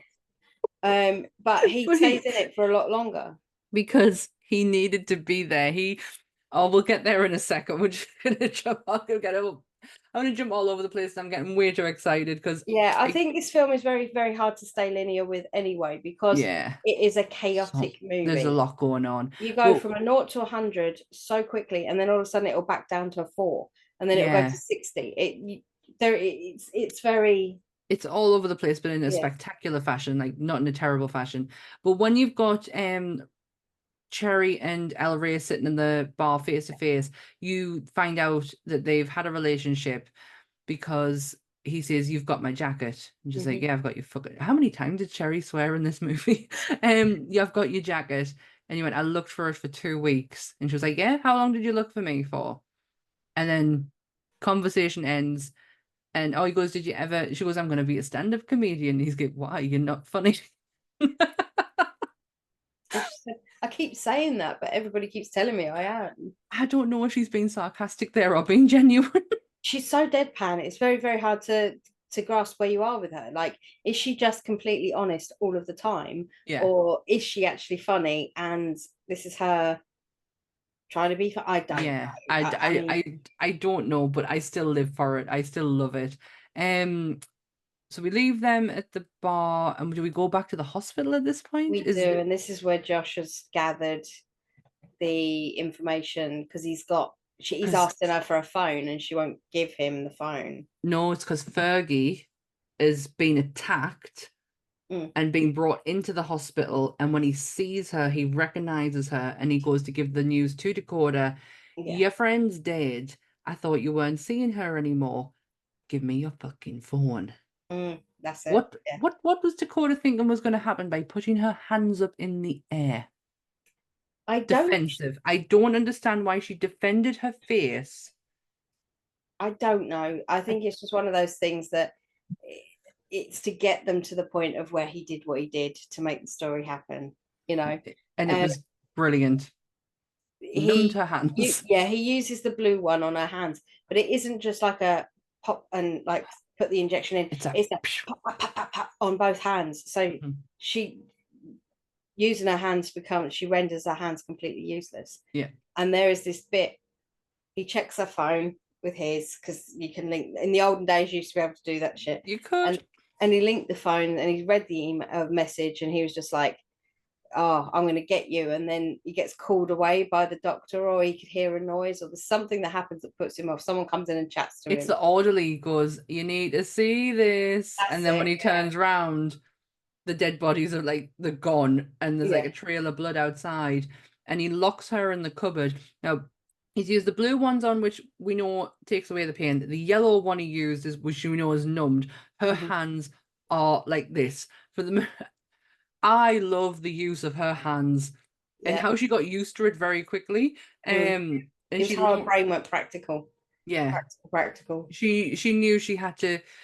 If he was going to do it, he was going to take her out there and then. She needed to get her son out of there, regardless of the fact that her mistress was dead. She needed to get her son out of that situation. And when he locks her in the cupboard, she launches herself out the window and does her best to get herself home with her hands the way that they are. It's the bit where she falls down when she's trying to get in the car, and she's got her wrist behind the thing, and she falls down, and you see her wrist break. You see this. Oh, it makes you go, oh. I mean, I take my hat off to her. Everything she did to drive the car by opening her watch and using her watch as the weight from her hand to do it. I thought to myself, all of those are absolutely fantastic ideas, and not something I would ever think of. No, because I don't wear watches, but she. I mean, I do, but it slides off the actual thing. It doesn't. It's useless. Marley Shelton could not sing Greg Nicotero's praises any higher. She said that she even had a pet name for him on the set. She called him her pus monkey. Nice. Which which I found hilarious. Lovely. And I think that stems from the whole thing with Josh Brolin, which happens very soon after this, I think. Yeah, so she gets to the house, and the crazy babysitter twins, who actually do have the same name. Where are they? Are they credited in this one, or the Electra and Elisa? They don't have the same name. It just sounds very similar. Electra and Elisa. And that's what they're explaining on the phone to someone, is she's Electra and she's Elisa, and they having a proper argument to where Dakota breaks through the door with her floppy hands, and the crazy babysitter twins go apeshit because her friend didn't show up. So she doesn't give a shit. She literally kicks them out the house. Her foot hits their ass, and boom, out the house that they go. And she gathers Tony up along with his Scorpio, Tortoise, and Spider, which he puts in one tank. He's an adorable kid. I'm gonna eat your brain and gain your knowledge. Which comes back to bite him in a minute. Even Rob said to me when we were watching it, he went, imagine letting a kid hold a scorpion like that, because he just puts his hand in the tank, pulls it out, and puts it in. Not a thought in the world about it. And I was just like, I'm not sure how that would work, putting the three of them in a tank together. We'll see. He said they would be fine. He was like, they're okay in the tank for now. But so she has an encounter. No, does she see him yet? No, she doesn't. It's afterwards. So they get in the car. She drives to what we don't know. She drives to a house and she starts beeping the horn. Yeah. And as she's beeping the horn, she's obviously drawing attention to infected who are coming around her. I don't know how Josh Brolin time travels the way that he does, but apparently he's really fast and he got there too. But she doesn't see him yet, as she goes to bang on the door, and she gives Tony a gun and says, if anyone comes to the door, shoot them. And he goes, what about if my dad comes to the door? And she goes, especially if your dad comes to the door. Just like in your computer games is what she says to him. And just as she's about to get to the front door to bang on it, of whoever this may be, Tony shoots himself in the face. That was it was horrific. This movie itself, there's so much blood and gore in it, you don't tend to bat an eyelid, but that is the most. You don't get to see his face? In the one I did, you did. Oh, I didn't. Yeah, she very much covered that up. It was in a silhouette form, though. You didn't get to see the full thing. You saw that he had, on the side profile in the chair, you could see that this side was missing. Oh, well, not missing, but it was like there was a huge. It's so sad because he's just a little boy. He's just a little boy. He shouldn't have been put in that position in the first place. But hey, she goes back and takes Tony, and then Josh Brolin shows up, and she's like, "Look what you've done to our son." I was like, "Look what you did. You give him the gun." Is this bit here? Has Josh Brolin been infected by this fisherman at this point? But he's not fully. The bit where the fisherman literally squeezes that big pustule and squishes it all over his face. Yeah, that's happened. In his face. Yeah. See, Greg Nicotero decided to research like really bad diseases, and he found a leprosy, and he took inspiration from leprosy for this. So all the pustulous stages go from, the first stage is the infected, is small little bumps and lumps. Second one is great big, large pustulous boils. And the third one is where they completely misshape and look like they're going to explode. So they have 3 stages, every one of these infected corpse things. Which is great, because it wouldn't just go from 0 to 100. It would happen in stages. But yeah, sorry, we have already had that part. That's when Dakota's jumping out the window. And the person whose door she's been banging on is her daddy's. It's Earl McGraw, who looks like he's just savagely killed his wife because there's blood everywhere. Technically he has, though, because she was infected. And I don't know how she got infected, but she was infected. So when El Rey and Cherry leave, they leave together because she needs a lift. And that's when that accident happens with the deer, which is fucking hilarious. But Cherry gets dragged out the car and has her leg and chomped on. Everybody manages to save her, just not the leg. Mhm. He takes her to the hospital, and just as he goes to the hospital, the sheriff is on his back straight away going, and it was Ray, where did you get the gun from? That was the El Ray has a history. Yeah, which you don't find out. No. And I love that we don't find out. See, in this I don't mind so much because No. it's not so minimal character focused, this film. No. There is a lot of characters to keep track of in this. Yeah. Whereas in the Death Proof, there's only about 9, really. Yeah. That you've got to. And it's very slow. This is not slow in the slightest. So you can forgive not knowing about El Ray, but it's just brilliantly done, especially when the miss and reel happens, and all of a sudden all hell is broken loose, and he's like, if I knew who you were, I would have given you all the guns. So Sheriff is on his ass straight away about having the guns, and that's when it happens with what's his face, Josh Brolin's character. And in when the sheriff takes El Ray away and leaves Cherry at the hospital, that's when Earl comes in, and Ray says, how's your wife doing? And he went, oh, well, not doing too great. So we knew his wife wasn't good. So when it comes to the scene when he opens the door and there's blood everywhere, it's like, oh shit, he went wrong. he took his wife out. Now I'm lost because I've had to jump back to that part to get to that part. It then goes to the bit where somehow Dakota and Cherry and El Ray, they all end up together, don't they? And Earl, they all end up in. So yeah, JT. that's right. So right, okay. So when they're at the sheriff's office. So Earl's left, and when they're at the sheriff's office, that's when Tom Savini comes in and he's like, he bit my fucking finger off. You need to book him or I'm going to go and kill that motherfucker. Yeah.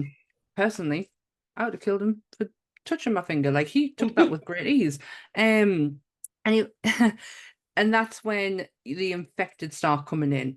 And Ray is so quick to realize they're infected. Don't touch them. Don't get anything on you. Shoot to kill. But he's not allowed any weapons. They will not let this bloke have a gun, and that's when he decides to go back to the hospital to get Cherry and fit her with her new prosthetic wooden peg leg. Genius, by the way. It's the way that they put this big metal square peg coming out of her leg, right? Bearing in mind this has happened within hours. She is in a crop top and some little shorts. Yes. Very quickly. I mean, I know we're not supposed to question this, but no nightgown or anything. No, and it's the way he walks up to her, kicks the leg off the table. And I'm not joking, with the amount of force he throws that table leg onto her stump feature. A metal stump. Peg thing that's coming out. I was like, Jesus Christ, that would have put me into last week. Yeah, the amount of force that took and the pain that must have felt. But she didn't bat an eyelid. It was like she didn't. It was the way he went, stop crying over spilt milk. Like, get up and walk, because she starts, obviously she hasn't, getting herself all upset because she's lost her leg. So he gives her a leg. That's what he keeps saying, how can I be a stand-up comedian with only one leg? And then that's why he kicks off the table leg and sticks it on her leg. And then how she's walking out when she's like, that is done green screen, the leg. So imagine you have full use of your leg, but you're not meant to have full use of your leg, and she is almost spinning around on one foot, trying to keep her. But that is some talent right there. She reminded me of the character, is it in Family Guy, the guy's made out of wood? Yes. I can't remember his name. Is it the pirate? Yeah, the pirate guy. But that's what she reminded me of. But yeah, she did so well in that bit. And then they managed to escape the hospital, because at this point I think the sheriff's lot have all got to the hospital as well, haven't they? And Earl has made his way with Dakota to JT's. Yeah. That's how they all end up together. At JT's, yeah. So they're sitting at JT's trying to work out. They go to walk into JT's, and they see JT on the floor, and the dog looks like it's eating JT's intestines. And El Rey just walks up, picks it up, and takes a bite out of it, and went, "That's some good sausage." And No, it's JT who does that. So that's it, yeah. And then he licks it. They tell the dog to get off him, and they're like sitting there going, "Oh, JT, man, why didn't you just ring?" And then he just bolts up, and it's barbecue sauce that's all over him and a sausage, and he's like, "God damn," and again, "God damn," because that's all he says is, "God damn, that's some good sauce." And he realizes the ingredient he's been missing for his award-winning sauce is blood. But he eventually figures out that it's salt. Yeah, he needs more salt. And this is where you get the sex scene that gets cut. This is where the missing reel comes in. So this is where El Rey and Cherry, the whole thing with the jacket is revealed, where he once again says, that's my jacket, and she goes, "Uh-huh." And he's like, "And I looked for it for 2 weeks." And then she does how many times she says fuck in that one sentence. And then they have the sex. Now I can understand her feeling a certain way, because there was no hiding. She was butt naked in that. There's no way you hide that. I mean, they were very good not to get any shots of anything, but yeah, I mean that was either her trusting her partner at the time, which was Robert, to make sure that that was shot in a tasteful manner. And I'm hoping to God that Dirty Harvey wasn't on set. Oh my God, I hope not. You know what I mean? I'm just like, fucking creep. Yeah, she does that scene, and I was just like, this isn't necessary, but exposition, I suppose it is. And then the scene goes missing. And then we wake up in pure hell. Yeah, it says something like "missing reel, apologies, the management," and then it bursts straight into chaos, doesn't it? Into absolute chaos, and that's when the sheriff's being shot by Tom Savini. Because that's one thing he says as they're walking up. Yeah. Don't shoot them, don't shoot each other, and especially don't shoot me. And the next time you see him, he's being shot by one of his own. Yeah. But then he says to Ray, he does the line to Ray that if I knew who you were, and he's going, and Elle's like, it's almost like he says soldier. I don't know. I can't remember. I know that he says, "Don't give him the guns," and they go, "No, give him the guns." Michael Biehn says, "Give him the guns." And then he does this stupid thing like a Wild Wild West guy, El Rey. And if you're wondering why El Rey sounds so familiar, it's because it's where Dusk Till Dawn. They're ended up going in that, but this is the name of the character. And in translation, it means the king. Yeah. So that's why it's one of Bruce Campbell's nicknames as well. Yes. So all hail the king, baby. So yeah, all holy hell's broken loose, and they've got to get out of JT's. Yeah, and JT's got some sweet ass cars and motorbikes, and to get them out of there. The crazy babysitter twins have joined at this point, along with some mighty fine police people who just came out of fucking nowhere. Yeah. And him who owns the go-go bar, he's there.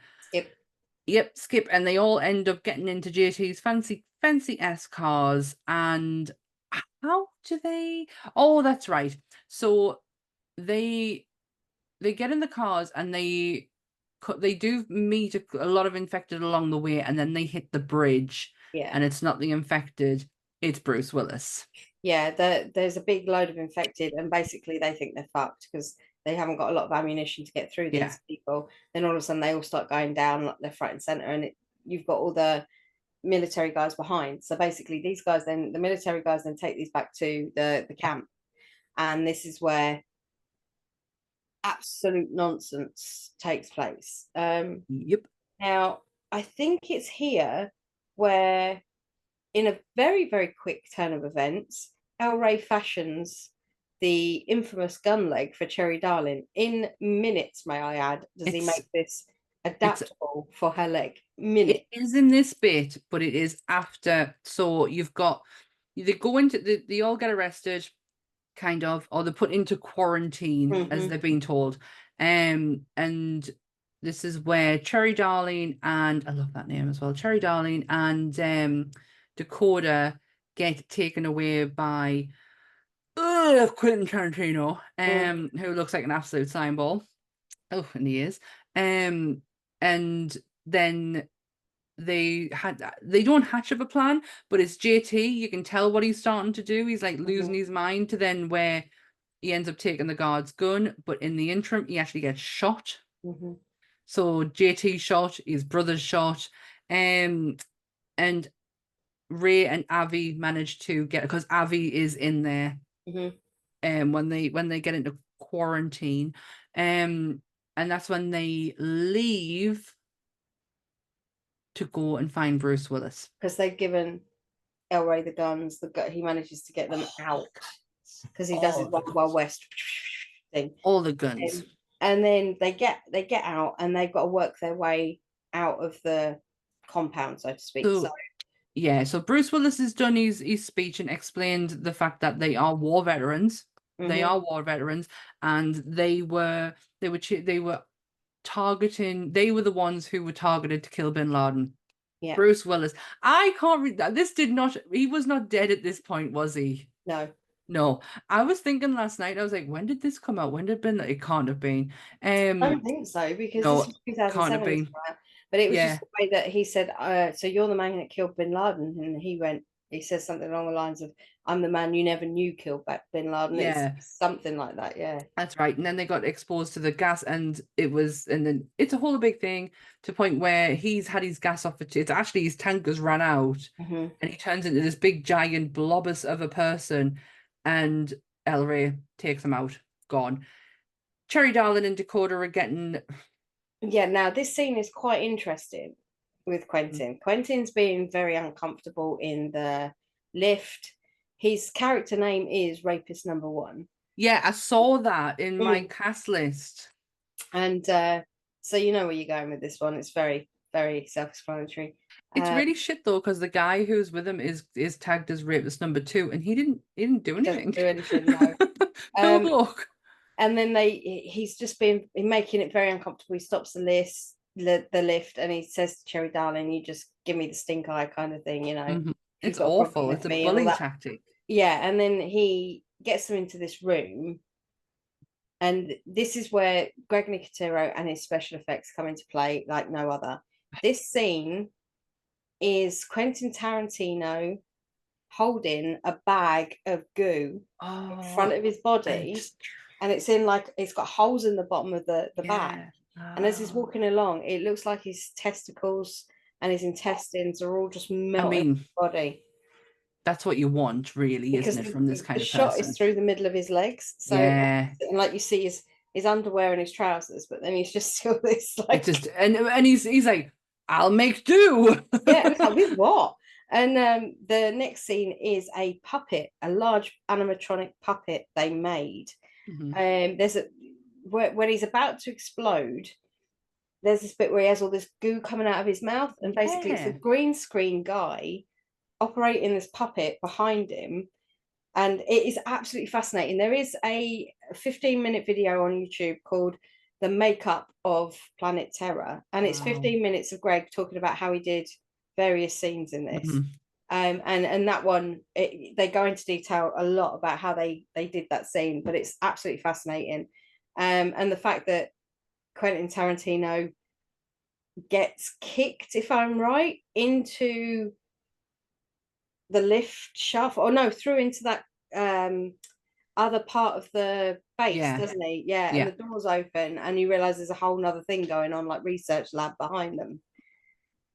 Has she got a gun leg by this point? She hasn't, has she? No, so it's just she stabs him in the eye, doesn't she? She stabs him in the eye. Yeah. It's Dakota who gets him. Because she's got her needles on her side, and she uses them and gets them in the eye. It is leading up to the gun part. That Cherry splinters her leg, doesn't she, in his eye? Yes. That's right, and this is when he gives her the upgrade. Now this is in homage to Evil Dead, according to my notes, which now I cannot find because they're probably going to be right the way down the fucking bottom. The license plate. No, no, no, no, no, no, no, no, no, no. No. Oh, I have a great story coming up. I do know there's the infamous scene where you Found see it. Cherry, right? The infamous scene where you see Cherry get shot into the air to come over those big Yeah, concrete. That is actually Rose. that is It's not unreal. something. I'm so pleased because that is such an effective shot when Yeah. she's coming off over the top. I don't know how we didn't see this when I said Evil Dead 2, but it's in homage to Sam Raimi when he made the decision to have the chainsaw on the hand, the machine gun on the leg. Yeah. So this is where they aim to get into the helicopters. They're going to Mexico. They're going to put their back against the wall, and they're going to defend themselves from there. Elray's words, not mine. And as they're heading towards the helicopter, and Rose has just done that spectacular scene. Yeah. Elray gets shot. This is I loved reading this, and you'll know why when I say the name in a few seconds' time. You've probably already read it, hence the reason why you're smiling. They showed this movie to friends before it was released to the public. And one of their friends is director John Landis. Mm-hmm. And when the scene, Person. when can't say enough nice things about him. When it come to, and bearing in mind this was a large group of friends, when it came to the scene with the helicopters, it went deadly silent, and everyone looked at John. I'm not surprised. And John left. I was like, fuck yes, you all know what he did. You all know that he got away with fucking murder. So yeah, I love that story. I was like, get the fuck in. Yeah, they made him feel uncomfortable when that scene came up. Everyone just honed in on him. Brilliant. What were they gonna do? Let's be honest. Exactly. He needed it. If we can't get him for jail time, let's just make his life miserable. Well, do you know what the cheesiest bit of this next bit where El Ray dies that really bugged me? Oh my god. Where he puts his hand on her belly and he goes, "There's a future I never miss." Nah. No. Sorry, audio listeners, but nah. Yeah. Elray dies. They go off into the sunset and literally head into Mexico. I love the Just fact reach up. And they did actually, that bit is Rose again doing her own stunt where she reaches up and she grabs the rope. There's not a helicopter there at the time. She's on a hoist. You can tell it is very green screen. Yeah. But I don't care. That the whole cinematography of this movie is gritty. It's scratchy. It moves about. It's not consistent. It's messy. It's beautiful. So I am totally fine with knowing that is a green screen. Like you can clearly see it. But then when they're in Mexico and you see everyone chilling on the beach and just Dakota's standing there in this pose with a gun, and you're like, bitch, what are you doing? And then Skip's on the floor with the twins and laughing, and they're all maniacally laughing. Oh, look at us. And it's like, I know we're going for the cheesy ending here, but Jesus Christ. Because basically what I could gather is that Cherry is then leading another bunch of survivors to she found their more. haven that they have, which happens to be what looks like looks like in Dusk Till Dawn, where at the very, very end where it zooms out, you see the temple on the back half that goes into the pit. And it looks very reminiscent. I know it's supposed to be like Aztec or Mayan or something. That's it. I couldn't think of the fucking word. Yeah, Aztec, Mayan. Aztec or Mayan or something like that. And it's like these old ruins, and it becomes their base. But this infected guy jumps out of a hedge, and she is wearing the most beautiful white. Oh, she looks stunning, doesn't she? She looks like it's got reminiscence of like Lawrence of Arabia kind of thing going on. So glad you said it. She's got a 50 cal Tommy gun thing attached to her leg. She has upgraded her leg. It's insane. And it didn't blow her off the horse. It didn't spook the horse. But she puts about 20 rounds into this guy's. Also, I've got to ask the question. How does she pull the trigger?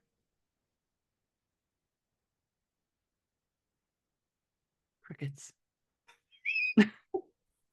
This was a good point Rob come up with when we were watching it. He went, but how did she Rob. pull the trigger? And I'm like, yeah, but it's movie magic, but I can't get past it. He's right. How the hell Rob. did she pull the trigger? I'm not thinking of that. Now I am. Yeah, but it's the one thing that, like, yeah, I mean, okay, if we're going into the world of magic, it doesn't matter. Then it doesn't matter. But yeah, oh fuck. But then you see that El Rey didn't miss because Oh. she's got Baba on her back. She's got Crotch baby on her back. goblin. She's got a crotch goblin on her back. She does. And the movie ends. At least this movie ends better than Death Proof. Death Proof ends with the 4 girls kicking the ton of shit out Yeah. of stuntman Mike, and then Rosario Dawson giving him the kill shot out of bloody Street Fighter or something, you know. Finish him. Oh, that was Basically. Mortal Kombat. Yeah, and then they all end up, yay, we win. it was very and then computer Chick game. Habit kicks in. Yeah. Yes. And then Chick Habit kicks in. A fucking brilliant song. Really weird song, but a really good song. Really weird music video, which is actually played at the end. I love Death Proof, but I have to agree Planet Terror is the superior out of the two. I would say so, purely because, and I know a lot of people don't get the movie. For me, it lives in the same world, but not as good as Return of the Living Dead. Yeah, it's that same. I totally get what you mean, because I can now say that. Yeah, it is that same kind of like infected zombie world. But it's not just that. It's the attention to detail. The makeup side of it being taken fucking seriously. They did such a grand job. All in all, we need more movie makers to think independently. We need more movie makers to be given a chance to produce. I mean, okay, when we talk about the Grindhouse, when we talk about reboots and remakes and stuff like this, that's not what this was.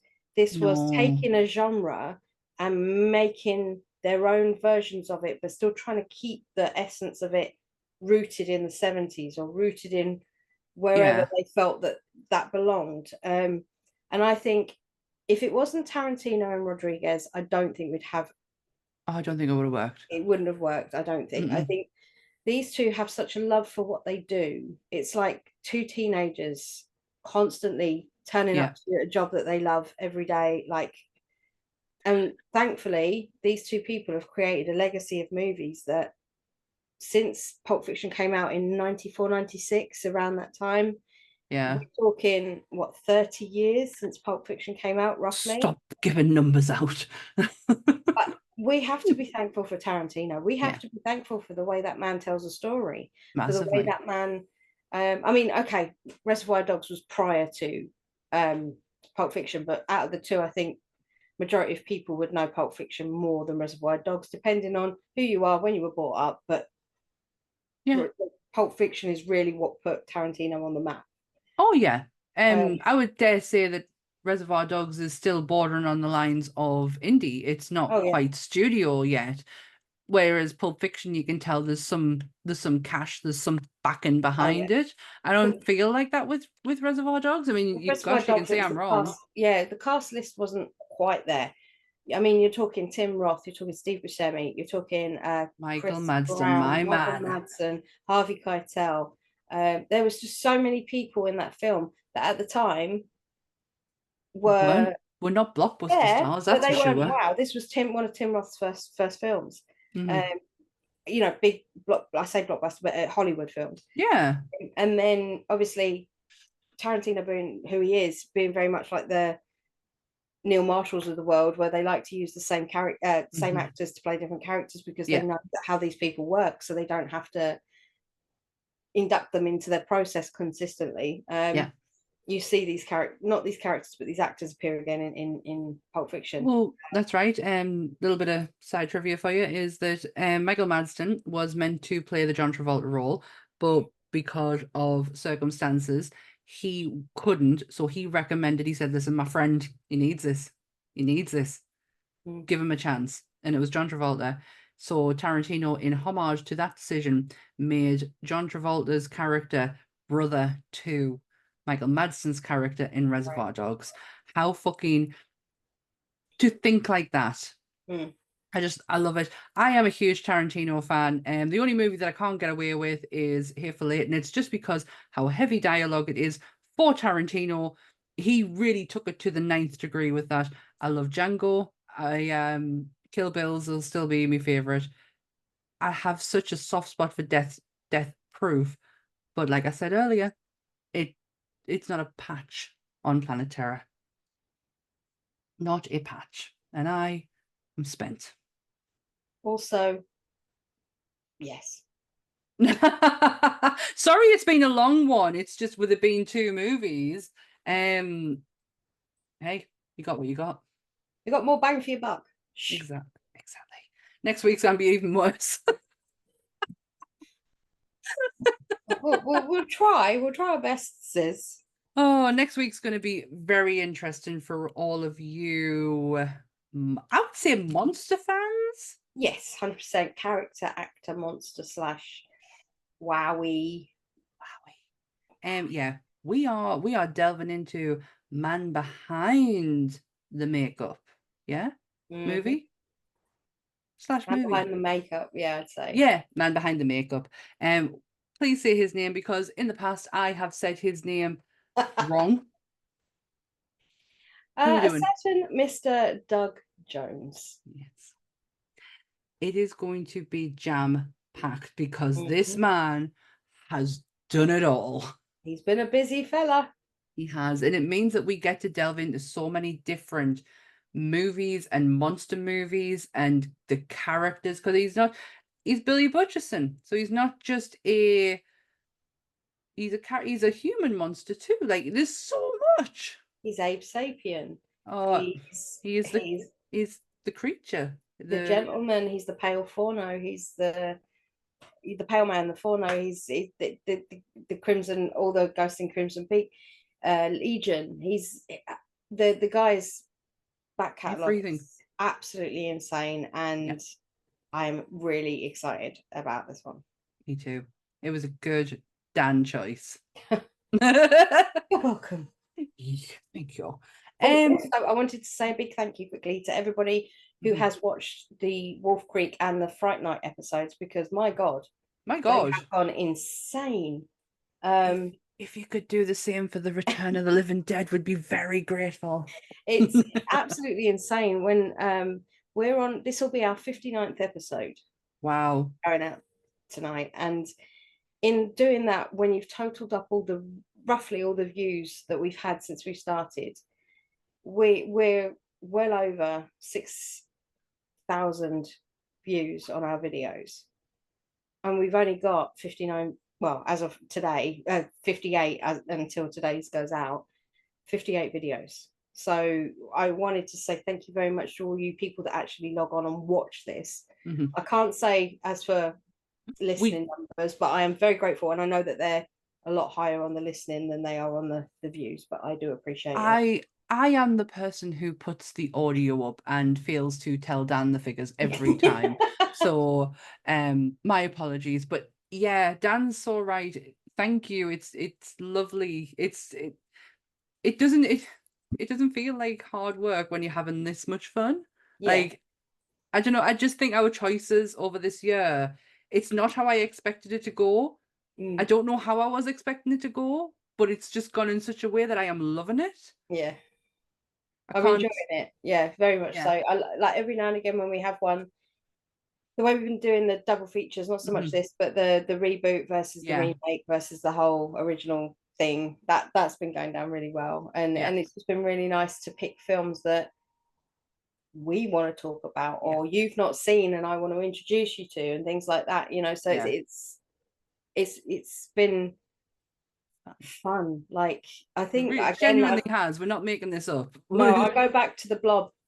If it wasn't for the Blob, the Blob episode was the one that turned everything around, which kept the excitement. It kept the it put a spark into how we've reshaped it. I don't know how you want to how, Yeah. how it's gone moving forward. How it's actually shaped. We didn't have any set plan when we were figuring out this year. We knew we were going to end in December with the Christmas, because you really wanted to do Black Christmas.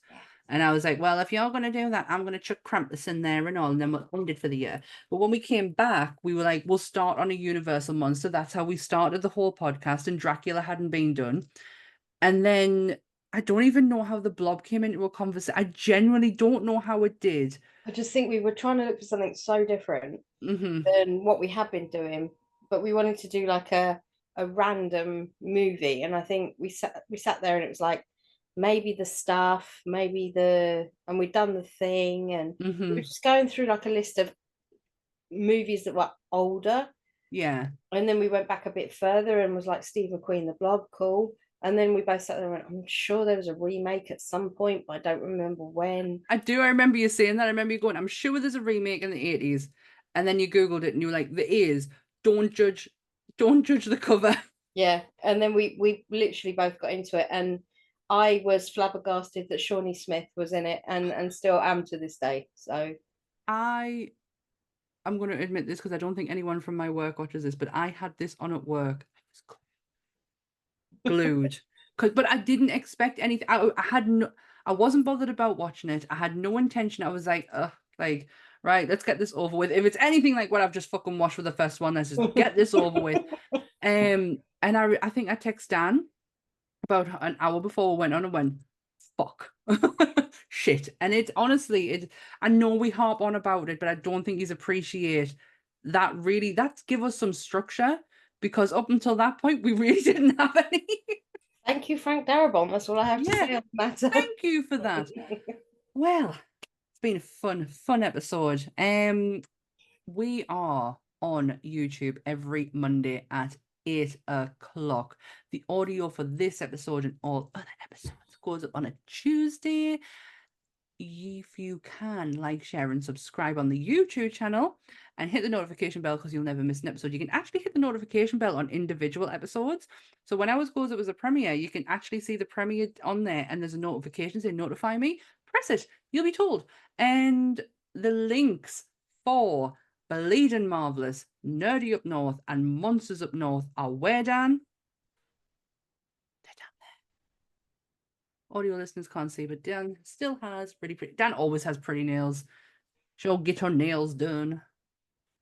Purple nails. Purple nails. Purple nails. It's 11:15 at night. Give me. I'm fucking sweating. My glasses have not been staying on my face for the past half an hour. I keep having to adjust them because they're sliding. It's 30-degree heat. It's 11 o'clock at night. We're both dead. I don't know what's happening. I'm just buzzing on how well that episode is.